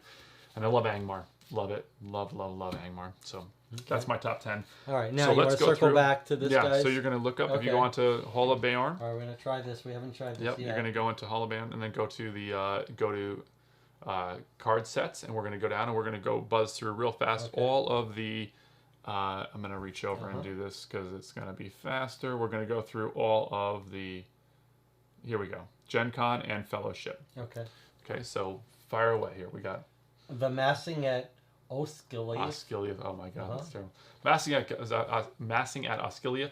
Super fun. If you play a progression, it's really, really hard, but it's got a lot of awesome thematic stuff. Now when you play it, it's just a really fun... You can probably take this down if you want to. No, let's leave it up. Sure. So it's really, it's very fun, and now when you play it, it's not crushingly hard, but it's still super fun. I think it's well worth it. Super fun quest. Yeah, so absolutely. The only thing is you're never going to... The quality's a little different on these. Same with the Nightmare. The cards feel a little different. It's a different printing process.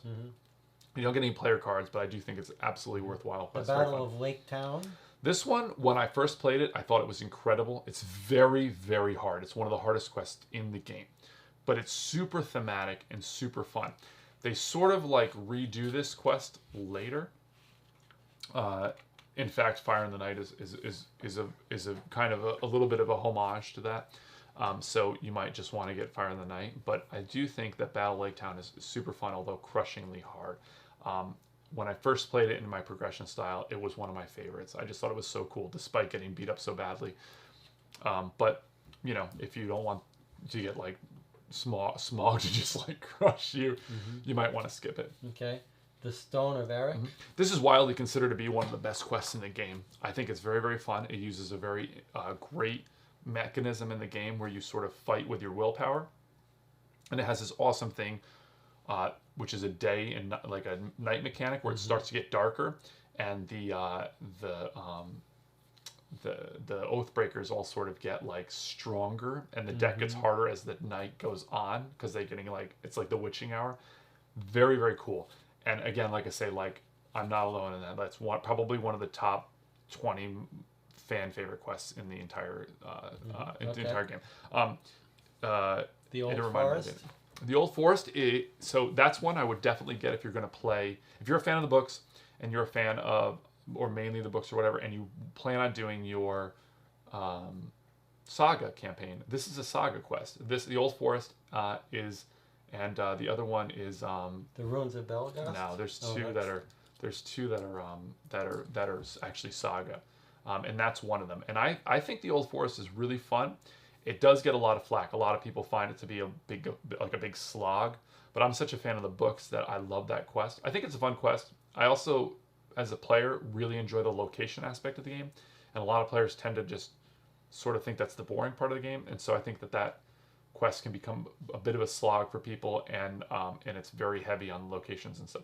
So I think it's great, but it's not one that's, I think, widely understood as a great fun quest. But I think it's definitely worthwhile because it's just another, if you're doing saga, because it's another one for your saga. Okay, what about the Ruins of Belgast? Fantastic quest, one of the hardest quests in the game. Actually, we're going to push another pin in there, and I'm going to tell you the four hardest quests in the game as I wrote them out. All right. If I wrote them out here somewhere. I did not. I don't know where. Maybe not. Okay. Where are my hardest? Were there other standalones I was supposed to look at? So you're going to go to the Fellowship of Quests. There should be a list. It's probably right. Nope, you're going the wrong way. So hold on. It was probably right before. Fellowship. Okay. Fog on the Barrow Down. That is a great quest, and it's also part of the saga. So if you're playing the saga and you're serious about it, that's a part of the book that did not make it to the movies, and that's where they get one really cool thing that. Like, so people like the moment when Éowyn, stabs the Witch King, I'm no man. But what essentially happens in that scene is that, they get these daggers, and they get them from the Downs, and these are made by the men of Westerness, and they're in the game. The daggers of Westerness, right, that's the card for that, and they're made to like sort of fight against Angmar, which is like. That was Sauron's stronghold, or that's where Morgoth really had a stronghold. That's where that was the original like big enemy versus before Barad-dûr and Mordor became really as big an enemy. So that whole land is awesome, and so the men of Westeros, they made these weapons to essentially fight Nazgul and etc.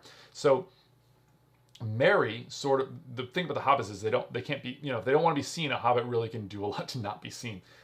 And so he essentially, like, even though he's terrified, he manages to get around behind the Witch King, and he stabs the Witch King with his dagger of Westerness, and it sort of weakens him it sort of severs that link between the spirit world and between our world, And so when Éowyn stabs the Witch King, it's if they work together to kill him. If it wasn't for Merry, she would not have defeated the Witch King, and if it wasn't for Merry, vice versa. They neither could have done it alone. They both do it together, which is pretty awesome. I feel like we're going to hear the whole story of these books if I don't move you around a little bit. Yeah. Okay, Murder at the Prancing Pony. I have my list of hardest quests, by the way. But go ahead, yeah. Murder at the Prancing. You want to make quick comments? Ruins of Belgast. Just a quick thing. I think it's a really fun quest, but it's insanely hard. If you want to really get a good challenge, I would get that quest.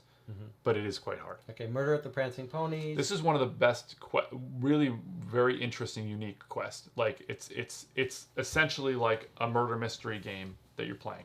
So it's a very fantastic thing, and it really shows what the game can do. There's a few quests that really change up the game, and they feel completely different. Like they're really standouts.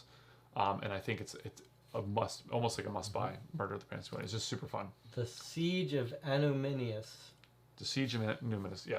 That's a very fun, I think it's a great quest, a lot of fun. I've only played it solo. There's an epic multiplayer for it. I think it's a great quest. I think it's very, very enjoyable. It's just very challenging.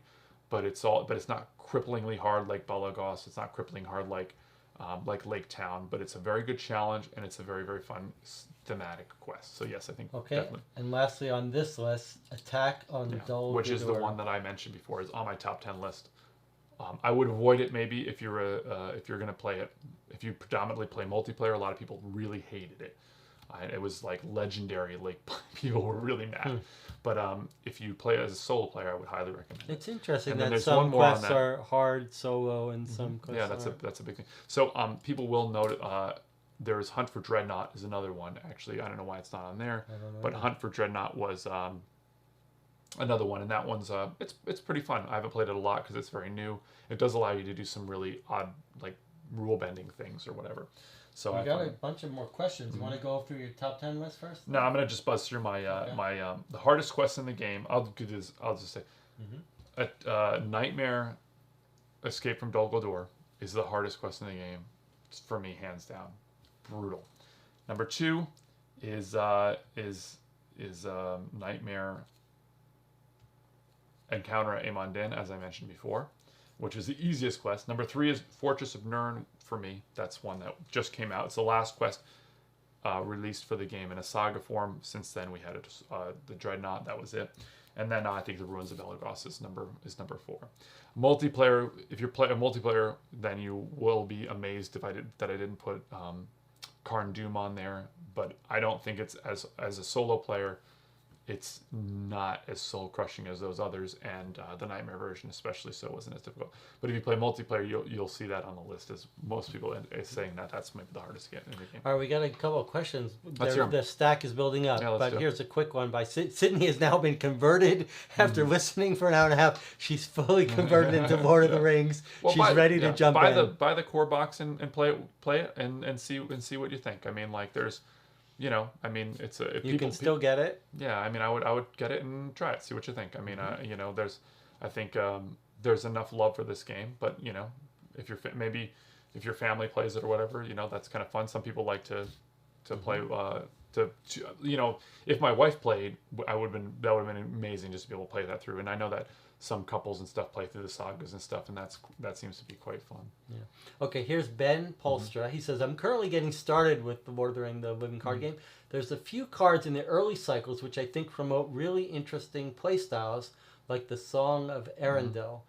What's your favorite deck type? Yeah, the thing that is a really neat card, and I've never used it because I play, like I said, predominantly solo. There was somebody at the Fellowship event, which is not the Fellowship event.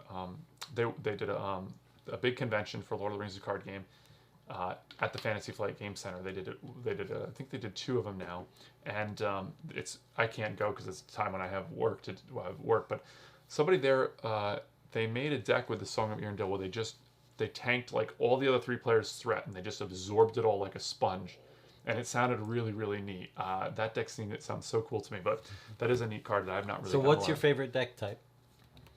My favorite archetype for sure is the Sylvans. Hands down, no questions asked. Like what's that? So the Sylvans are sort of like they're coming in and out of the trees, and so like you're bouncing them in and out. You'll like pull one back with an event, and then you'll get to do something for that event, and then if you play them again, you'll get whatever their sort of come into play ability is. And so you're just sort of bouncing cards in and out. There's a lot of decision points there, which I think is a lot of fun. I feel like it's a smart deck to play. You're always doing a lot of stuff, and I love it. And I usually pair it with Celeborn and Galadriel, because then the people that you bring back in get the bonus from Celeborn, and then they don't have to quest from Galadriel, and it's very, very fun to do. And they got a really big boost with Host of Galadrim in this last cycle, which is one of the most powerful cards in the game. I read it like 3 times. I was like, is this real? Like, it's just insanely good. So it's really, really fun to play that. I also really love Dale. And I would recommend that people, like new players, I would get the Wilds of Ravania Deluxe, and then get the Arab Mithrin cycle, because that cycle gives you all Dale. It's one of the strongest factions. It's interesting to play. You got a lot of interesting decisions. You can move attachments around, play them to draw cards and stuff. Very, very fun, and it's very, very strong, and it's competitive. So that's pretty cool. I like them quite a bit, and that cycle is amazing. It's one of the best cycles in the game, so I really like that. Okay, here's another question from Gert. he says, I want to try and build a secrecy deck. Can it be done without hobbits? Yeah. And can I reduce my threat outside of spirit? Yeah. Ignore this if you think this is too specific. No, I mean, it's... Yeah, you can't get too specific for Greg. Secrecy is an amazing... can be really, really fun. Hobbits obviously start... like, you can use Shire, Folk, and other cards to really use secrecy quite well. We just got a huge tool in the toolbox for secrecy, which is the Grey Wanderer contract. So that is very, very good. In fact, you can play Lore Aragorn, who's the lore, and that's one of the best, threat reducing cards in the whole game. And I love his artwork, by the way. He's one of my favorite pieces of art in the whole game. And he what card? Lore Aragorn. I love his art so much. But anyway, he's you could play with him, and you could start with his 12th threat. I think he's 12th threat. You can start with him, play the contract for a while, and then when you get up high, drop down to 12th threat. So yes, you can absolutely do so. Mirland, you could play like Mirland and Pippin and Falco and have I know that's 2 hobbits, but that's another. You can bring people in and out. So there is quite a bit. And in fact, Tactics Eowyn starts at 6th threat, so she's very, very easy to... Not easy, I guess. You're going to usually have to include at least 1 hobbit to get us in secrecy. But there are ways, there's different things you can do. But yeah, I think secrecy can be quite fun, yeah. Well, I think we've gone through all the questions so far. Well, you just said we had a huge stack there. I could have talked more about some of these here. Go ahead, you can talk more about Yeah, so let's just take a look here. I guess I could give some of my... interesting play. Oh, I should give my favorite. I said Dale is very fun. And I mentioned before I like cards that totally bring in new archetypes. Noldor is one of the most fun too. You can play a lot. I like Noldor because you can play a lot of different ways with it. You can play, I was using Galdor a lot, and I mean Eristor is the way to go. But you can you're only going to generally pick one lore hero for, I think, because you want more spirit. Or you can mostly I'll play with Círdan, but it's fun to kind of play with Galdor. And now we have I've tried builds using the Messenger of the King to bring in ally of Galdor or Eristor, and so it's kind of fun to that. I like because that archetype you're not locked in. Like if you're going to play Sylvans, you're going to have to play Celeborn, probably going to play Galadriel, or you're going to have to bring in Thranduil, which is cool to kind of play a little differently. So I like when you can do that, but I like the Hirgon style. I love the 3 Hunters. When the 3 Hunters contract came out, I was mind blown, and then I kind of went and I said, where are all the heroes that I can try doing this contract with? Because it was it was dust off the binder, like Legolas and Gimli, the Sands of Hrad, Legolas and Gimli, the Spirit and Leadership versions. They're not that competitive, you can get crushed quite a bit by them. And once 3 Hunters came out, I was like, yes, I'm definitely playing with them. And it really was quite a lot of fun. So I liked that contract quite a bit, to make different decks of just finding 3 heroes, that I'm like, I haven't played these really in a while, or and you get to break them out. I think it's quite fun. Haldan, I mentioned recently, I really like playing that. One of my favorite things to do was I haven't played them in quite a while, but the Black Riders Hobbits are super, super fun. I just like, Samwise is really, really fun, and just using that, and especially if you play with, I played two-handed at one time. In fact, we've got some questions. But that was quite fun to do. In fact, we can lead into. Yeah, let's lead that into. Okay, so you actually quite a few people were asking you about whether you're playing double-fisted 2 characters. Okay, so Mike McCarthy says, do you play solo or two-handed? I tried the game True Solo and it was not nearly as fun as the one time I played with an experienced friend. Now, let me just read the other question that was about. One Grant One on Reddit also asks, do you play solo 1 deck or two-handed? And Jeremy Powell on Reddit also asks, have you ever tried 4-handed solo? If so, how did you like it? I have. Playthroughs are long, but it can be a fun challenge. So what are your thoughts on playing 1, 2? Okay, so on the one hand, clearly it's the game mechanisms and stuff have been set up so that you can play, so that there are things that are done in the game to benefit playing multiple players. There's Sentinel, there's Range. Those are 2 major parts of the game that are completely out the window with solo play. Like Shadowfax for Gandalf, you're like, oh cool, now I can do these things that don't help me, right? I mean, you get ready out of it, but and so there are certain deck archetypes that are like victory display decks, which are pretty cool. You're not going to really be having an easy time, when you're just playing solo. It's much better for multiplayer. So you're definitely and Jesse and I are going to do a video about this because we got in as a general like we were going to play Pandemic Legacy Season 0, and we had each played separately the other first. Yeah, well, you will not play. You'll play regular, but you won't play the legacies without playing 2 characters each. Yeah, that's and so we have a big debate about. And so I think clearly, which is what surprised me that when we talked about Lord of the Rings, that you were like, I just play this one-handed. So that surprises me. That's a little asterisk because I actually when I first played this game with my friend Kat, we played like 3 days. We just played nothing but this game, and so I played the first 5 quests with her, and then there was a break for a while, and then I came back and I started playing solo. I did play two-fisted for a while for like the first couple cycles, and the thing is, like, on the one hand, you're gonna miss a bunch. You're gonna miss out on a bunch. There's a bunch of things that you're just not gonna be able to play. The cards that aren't gonna be useful to you. There's gonna be a bunch of cards that like are not as competitive. And then the other hand is, though, if you play on the other hand, if you play two-fisted, it's a lot more mentally straining. Right? You're not gonna make bandwidth is a word I love to use. Yeah. You're not gonna make the best decisions. Optimal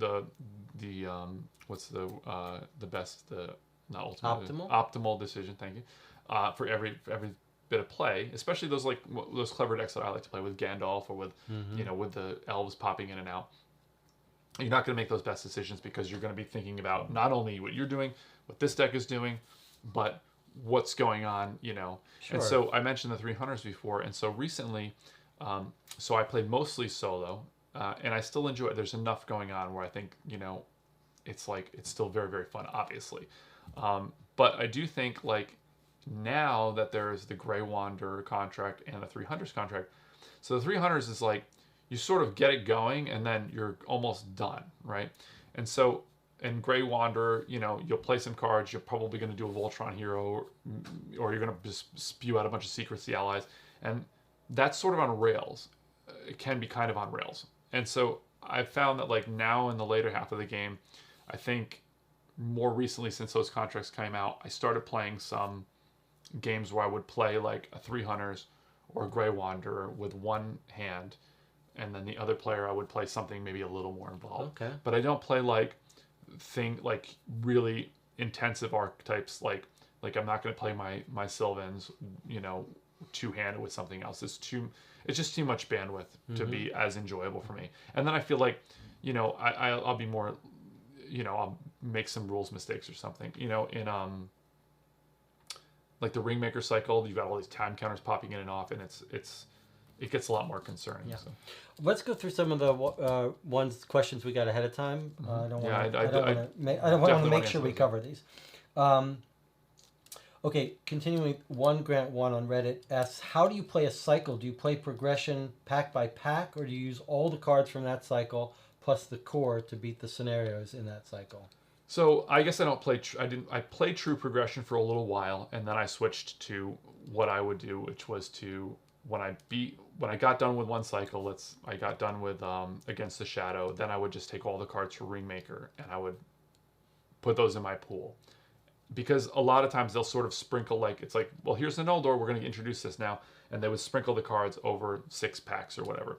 And so what I did was just I cut out the middle, and that's how I did it personally. So. Okay, here's a question by Soaps on the VGG forum. He says, have you played the Community, a long extended party made content? Thoughts on that content compared to the Fantasy Flight content? Okay, do you play any other fan community made content? Yeah, somebody else asked as well about some fan content.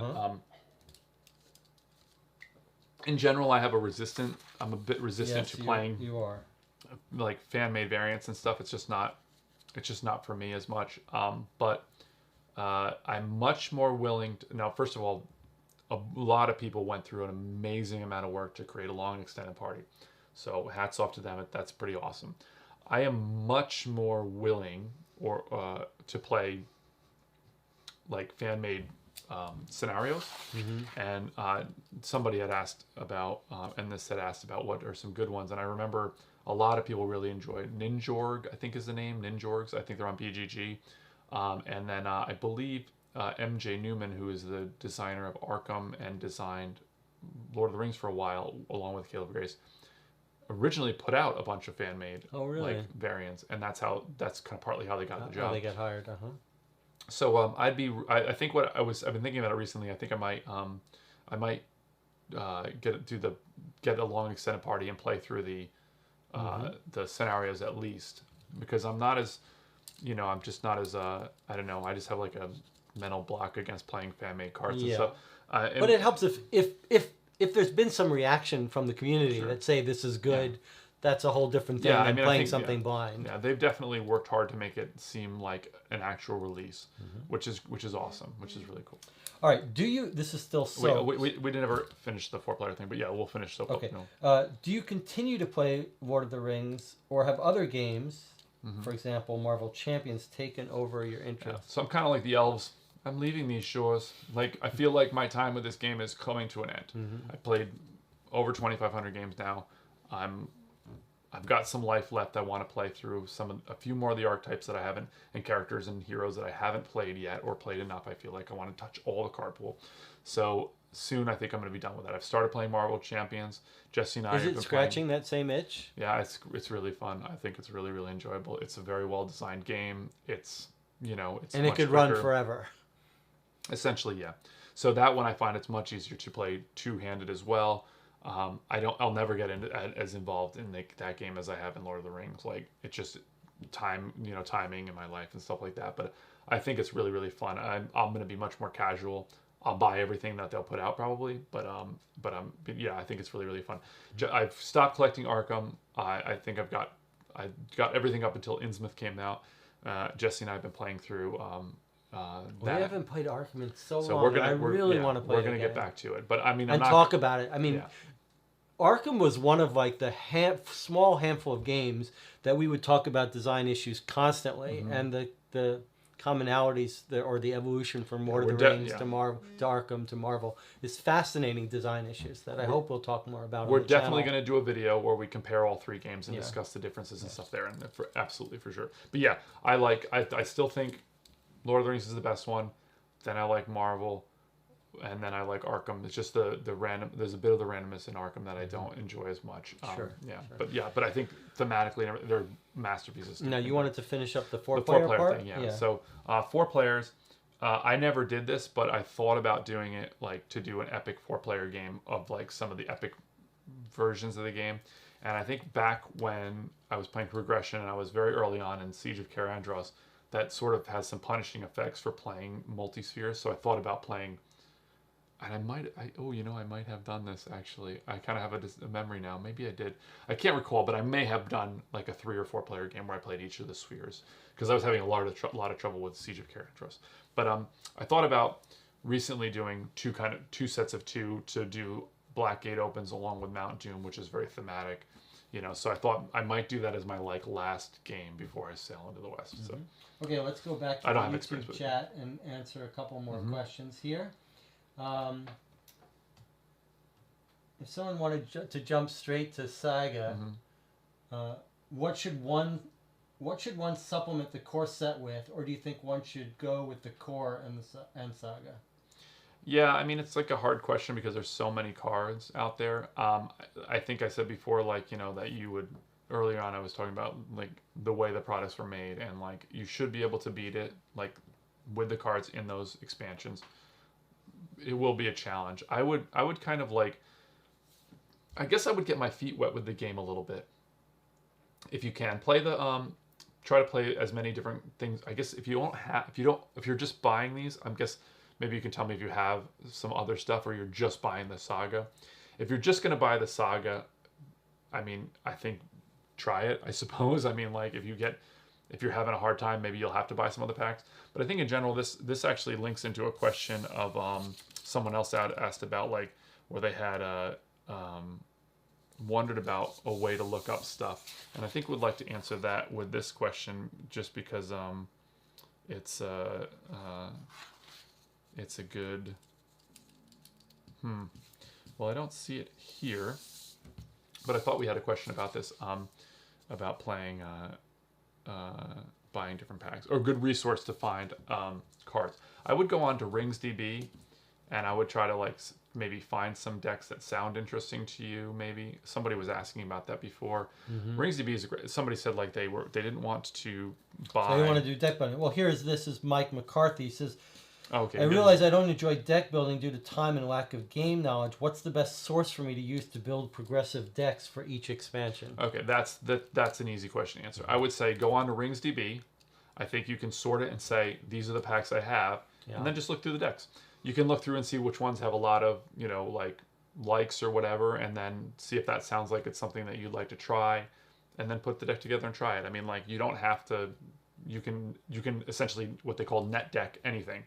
I mean, well, when we played Arkham, I did. did that quite frequently, and because it's a little overwhelming to start building decks when you don't know the system that well. I would absolutely recommend RingsDB. There's a lot of functionality there. All the cards are on there and stuff. So that and Hall of Fame are like you can say exactly what you own and what you're playing against, and it'll come up with people's recommended decks to play against that. And then tweak from there. Sure, and you can also look and find like a deck like that deck sounds really really cool, and then look and say, okay, well, I'm missing this card and that card, and then figure out what you should switch it out with. Yeah, and there's like you can go on Board Game Geek, or you can go on the Discord or something for Lord of the Rings card game, and you can ask questions like, what should I swap this out with? So, but I think that person put their other question up. They said that we were just talking about. I miss the question? That said the jumping into Saga. I think they play through a few cycles and then start Saga. Yeah, I think so. You want to read that one there real quick? No. Which one? We read John Nelson's. If someone wanted to jump straight to Saga.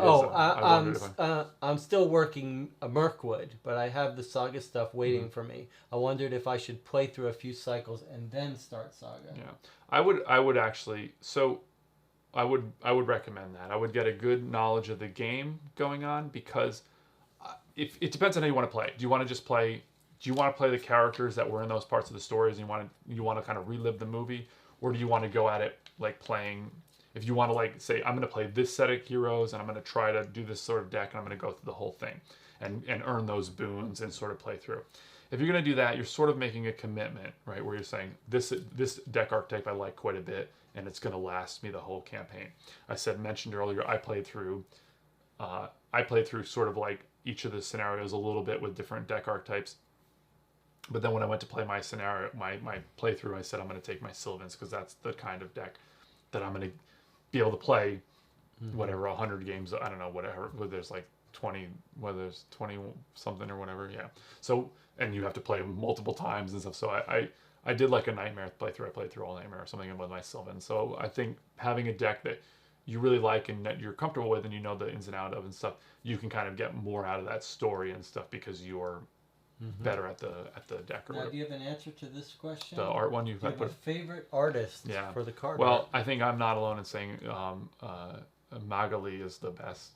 Is the best. I think she's just got some absolutely gorgeous. I mean, the artwork in this game is top notch, fantastic. Magali is fantastic, but I also love the artist. He did. So when you work, this is pretty awesome. When you work for Fantasy Flight, well, we talked about earlier, that might be going the way of the dodo, but Fantasy Flight. Is that a Magali? No. No, I'm just picking up random cards because I have no way to get the cards. She did Eleanor. Whatever. So that's a Magali right there, actually. This one here? I believe so, yeah. Yeah, she's really, really good. She does a lot of Magic the Gathering stuff now. She's sort of been plucked away. But when you work for Fantasy Flight for 5 years, you get your art on a card, which is so cool. So if you type in Thalion into there, you'll see the designer, the longest running designer of Spell it? Thal. No, Thalion. That's not right. This is not what you're talking about? That's not what I'm talking about. Okay. There's an O in there. Let's take a look at that person anyway. Yeah. T-H. A-L-I-O-N. I-O. There you go. Thalion. So when this guy really this is his face. To make up words.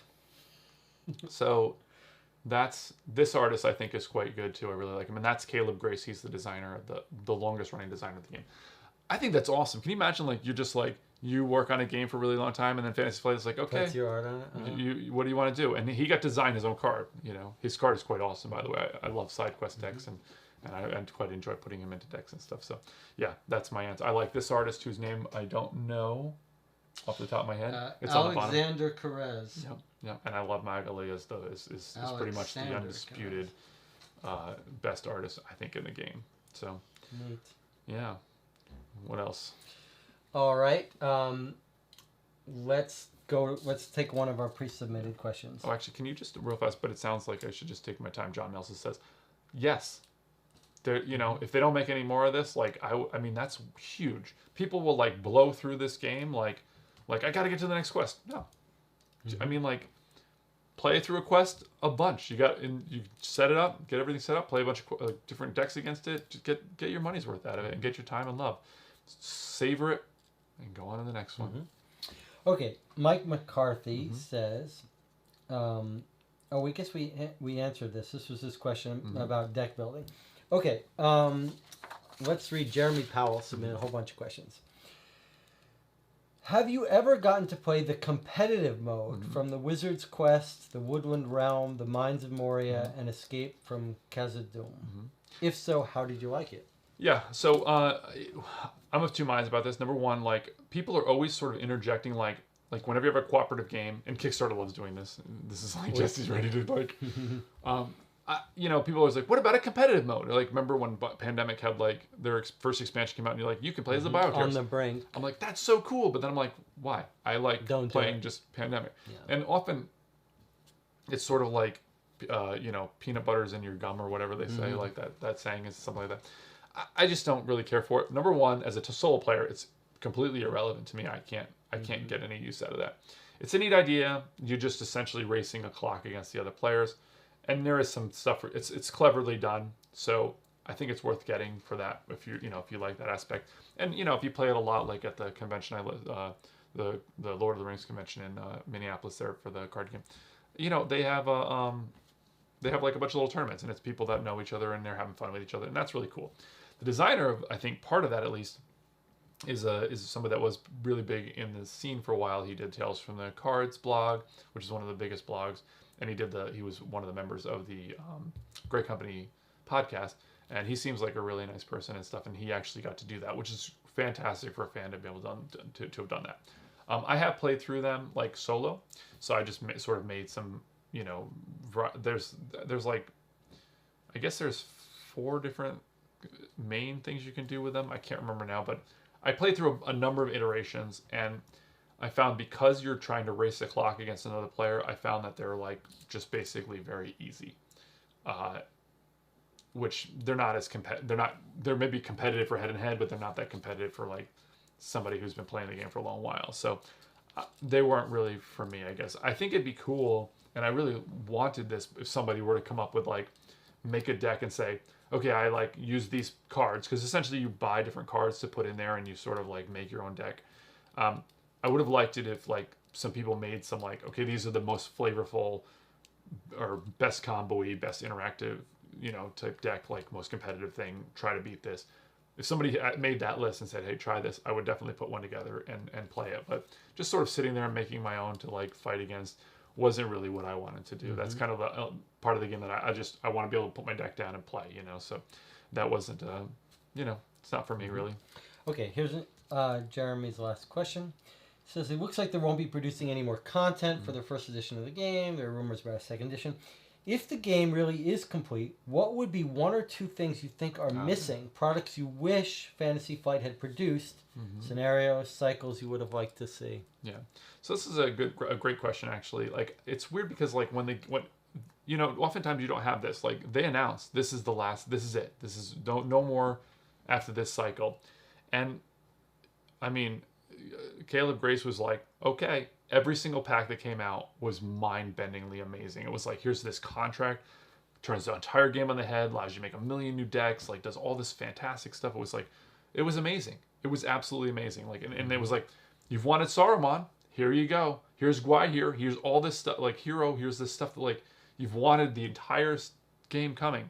And I remember there's this moment when the last pack was going to come out, and I was like, it was a little bit of a letdown, the last pack, like, which was it's a bummer, because like everything before it was so good, but there was a lot of things that I really wanted to see, and you can't do everything, so I think In general, I think I wrote down a couple things, or I put it down in my little list here, which I didn't really do a very good job of organizing. I definitely want the number one thing that I wanted to see, which I think most people, here we go, most people want is the scouring of the Shire. So, what is this? I was just looking at some of the artists. Oh yeah, okay, yeah. Oh, you know, just as an aside, like you can go if there's art that you love in this game, which is a great one. I think was it John Nelson that is no Ben Polstra. You can go and buy these prints, which is so cool. And I mean, some of the location art is gorgeous, and the ship art is the best. Go into the Dream Chaser cycle and look at some of those ships. I mean, you can, and some of the quest cards have beautiful art on them. You can just go to the artist and say, hey, I want to buy this. I want to buy Eowyn's art or whatever. Put it on your game room wall. I mean, I think that's pretty rad. And I've not done it myself, but I've thought about it doing it. So maybe this is a good time for me to remember to do that. So what I was looking for, really, scouring of the Shire as a scenario that connected to the campaign is the number one thing I think every fan wants. Like, they wanted that, and I was amazed. I mean, I would have bet my life that would have been the Gen Con quest the year that the game kind of came to an end. So I'd really love to see that. So fans of the movies that haven't read the books, like there's essentially like they throw the ring in, and that's like halfway through the book, you know, that they defeat that. There's this amazing part, and actually I love Peter Jackson's films are some of my all-time favorite films I've ever seen in my life. I love them. I've seen them like dozens of times. I've seen them in the theater again and again and again. But I love the end of Return of the King. I think it's amazing. There's some of the most like tear-jerking scenes in the end of that movie. But the Scouring the Shire is equally great. So it's kind of like they both did their own thing in an amazing way. The hobbits come back to the Shire, and Saruman has like all these men are there. They've like completely ripped up all the trees and stuff. And the hobbits are basically like Gandalf's like, this is a moment that you've been trained for. He leaves them. They just go in and they're like so badass. They go in and they get all these guys out of the Shire. It's fantastic. So I love that whole thing, and so I really wanted to see that as a thing. In fact, my favorite scene in the book, the little hobbits who have gone through all of this, and in the movies it kind of showed like they all like look at each other and they sort of clink glasses and they've like shared this moment that the rest of the hobbits have been untouched. But as I said before, every place has been touched by Sauron's reach. So they come back and they're going on the road, and these guys are like, these ruffians are basically like, well, we're going to arrest you and we're going to take you away. And the hobbits are like, nope. And they all just laugh. They just think it's hilarious. They're like, you're not doing that. And I love that. And like Pippin sort of like charges one of them, and he's like, I'm a envoy of the king. It's so great. I love it. So it's one of my favorite moment in the books. So I really wanted to see that. I also would have liked to see some oddball people that didn't like Lobelia, Sackbaggins, but my number one would have been Goldberry. I really thought we'd see Goldberry. I wanted her to have like maybe have some kind of song thing. I really wanted to see some hero that really tied into the song archetype. I was very much hoping for that. I really wanted to see a hero that would have helped the Rohan mechanic, because Rohan sort of thematic decks, because Rohan is very, very weak. They got a little help with the Horn of the Mark and mustering the Rohirrim, but they really didn't get enough in the end there to really make him an archetype that stood with the others. Long Extended Party, one of the people asked about that. Mm-hmm. They're actually really doing a great job kind of re-upping that. So if you really want to play some more competitive Rohan decks, consider printing that out. And then I would have liked to see one more card for the mining mechanic, where you're mining your deck, and one more reward card like Hidden Cache or Air Balloon Miner. Would have probably liked to see that. And I was really kind of hoping. I thought for sure the last hero of the game was going to be Samwise, because he's sort of thematically handed the book at the end, and he's sort of supposed to carry the story forward. And so I thought for sure, like he was going to be the last hero. So I really wanted to see another version of him. His version is one of the best heroes in the game. I love his hero so much. So he really is. We don't really need another Samwise, but I would have liked to have seen another Samwise, or maybe like another Samwise ally that was a little more with the generally how hobbits work with engagement, with threat and engagement cost. So yeah. Jesse, we got any other questions there? Or do you think? What do you think? Are we going to do this a couple hours? You want to wrap it, or soon? I just want to. Yeah. There's your Sam Gandy. So we've got a question by someone named Gilher May, and he asks, do you recommend custom scenarios for beginners?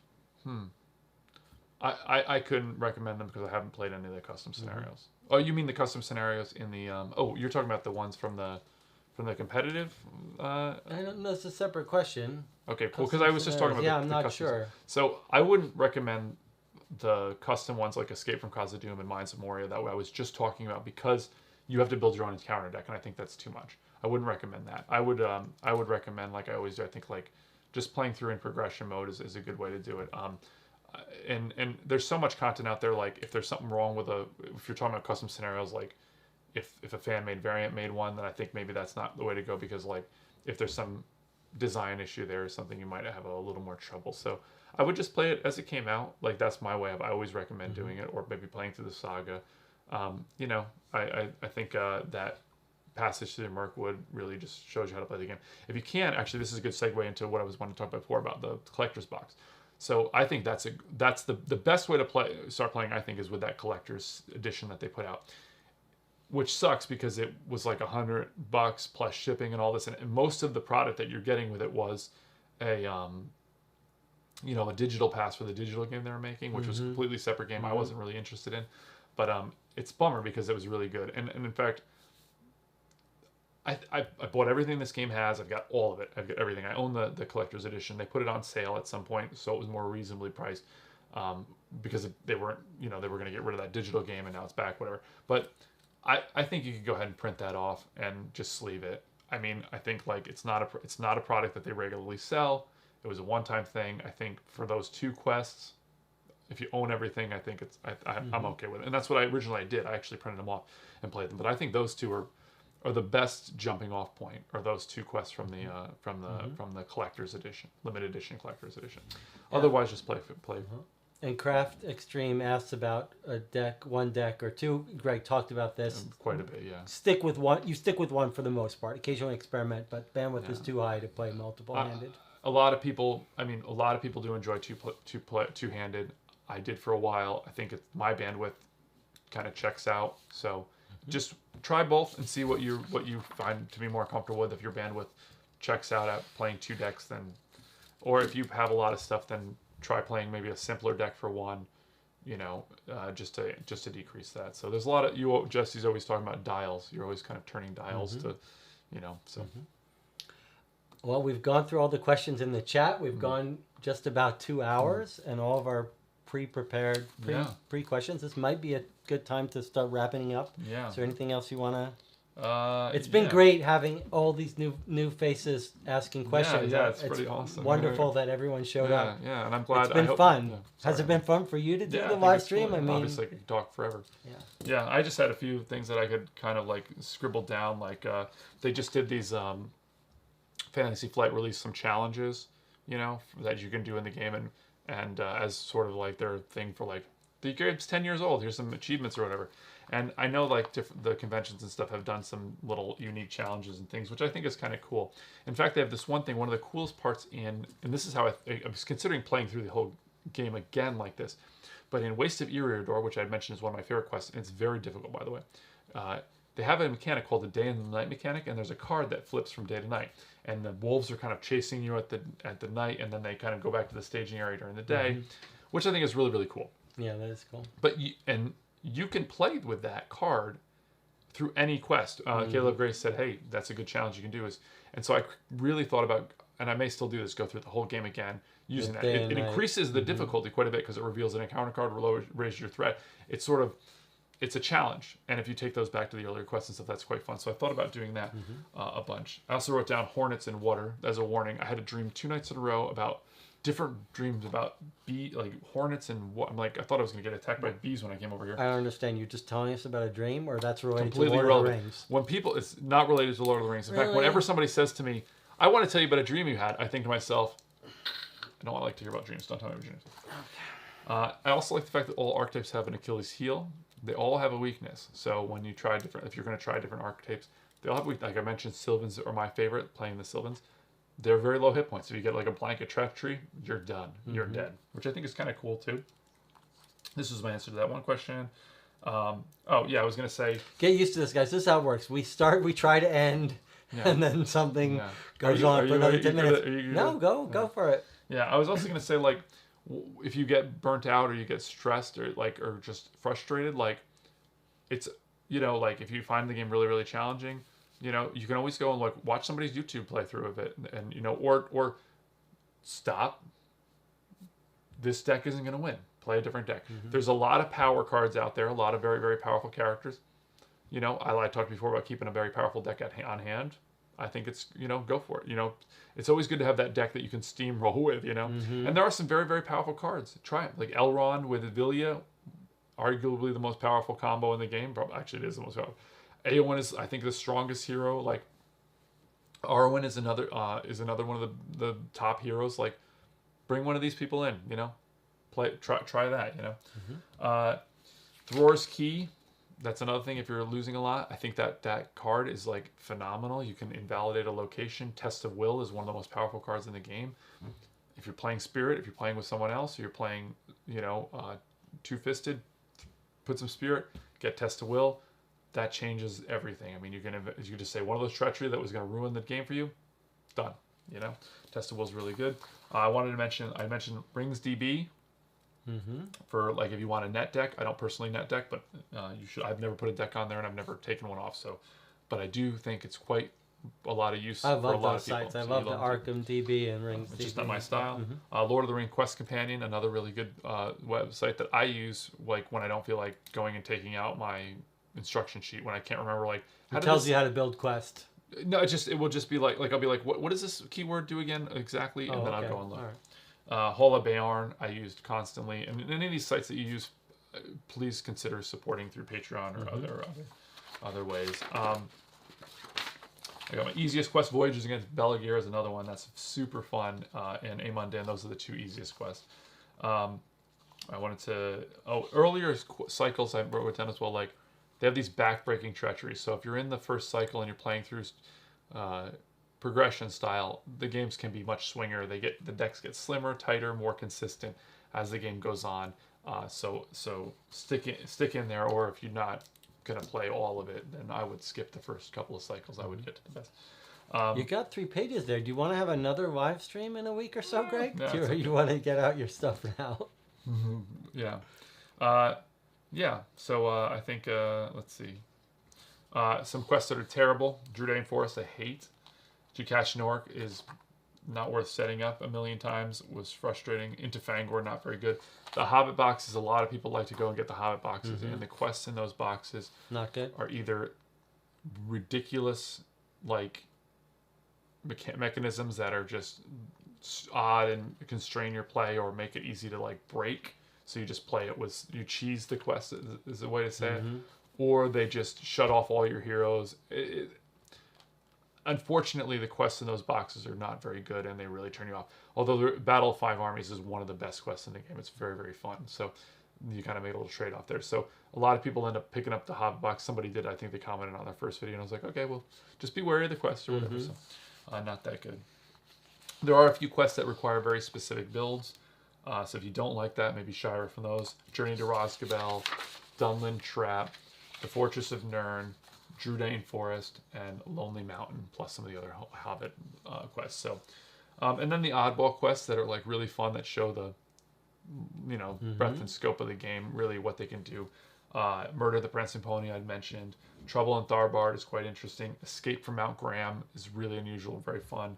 Long Arm of Mordor, and Challenge of the Wainriders. So if you want to try like really to see, and also maybe I would include Voyage of Belagir on there, just as an easier quest. It kind of shows the sailing mechanics and stuff, just to show some of what they can do in the game. Then people are often talking about what's bad for solo players. Like, I don't like this game because I can't play this solo. There's only a few quests I think are bad for solo. Return from Mirkwood, Escape from Dol Guldur, which has an unfortunate thing about being in the core box. The 3 Trials, the end of that quest can be quite challenging for that. Fate of Willowdillin, I think, is very difficult, but that's much later. I don't think it's not good. It just happens to be very hard. And the Thing in the Depths, I think there's a few quests that have these 2, Captain Sahir and Naisha, and they sort of like hit you both at once where they're supposed to go to 2 different players. So those can be very difficult. There's a quest, Thing in the Depths, that's very, very cool. The sea monster sort of attacks your ship, and the first half is like you're fighting on the ship deck, and the second half you're fighting the monster. And essentially every time I play that quest, because I have to get ready for those 2, I build a big board state, and then I just crushed the second half of it, which is a bummer. But I will say this too: if you're struggling, slow down, quest lighter, build a big board state so you're ready for the end of the game. That's one other thing. What about this question? Yeah, Craft Extreme says, did you like the quests in the Voice of Isengard box? So that set kind of introduced the time mechanic, and it introduced like a lot more complexity to the game, and it introduced a lot of like card draw hate. So that cycle, a lot of people find that they don't enjoy because of the card draw hate and like the time mechanic and stuff, and it's the complexity. The 3 quests in that box, the Fords of Eisen is one. I love that quest. When I first played it, I thought it was amazing. Grima's in that. He's like an objective hero, Grima Wormtongue, and his ability is pricelessly good. If you understand the mechanics of the quest, it's very, very clever. I love that quest. I think it's a great quest. I think in the top quarter or half of my quests, I love it. To catch an orc is a real pain in the neck because it's got some. It's like if you, essentially like at any moment if you don't do precisely the thing you need to do, you're overwhelmed with cards, and the setup is a real big nightmare. It's a neat quest, but it's just a real pain in the butt to set up, and it's really finicky. The 3rd quest into Fanghorn Forest is very interesting, but unfortunately you either steamroll it or you get. I mean, it's not very fun. I think that's probably one of the lesser.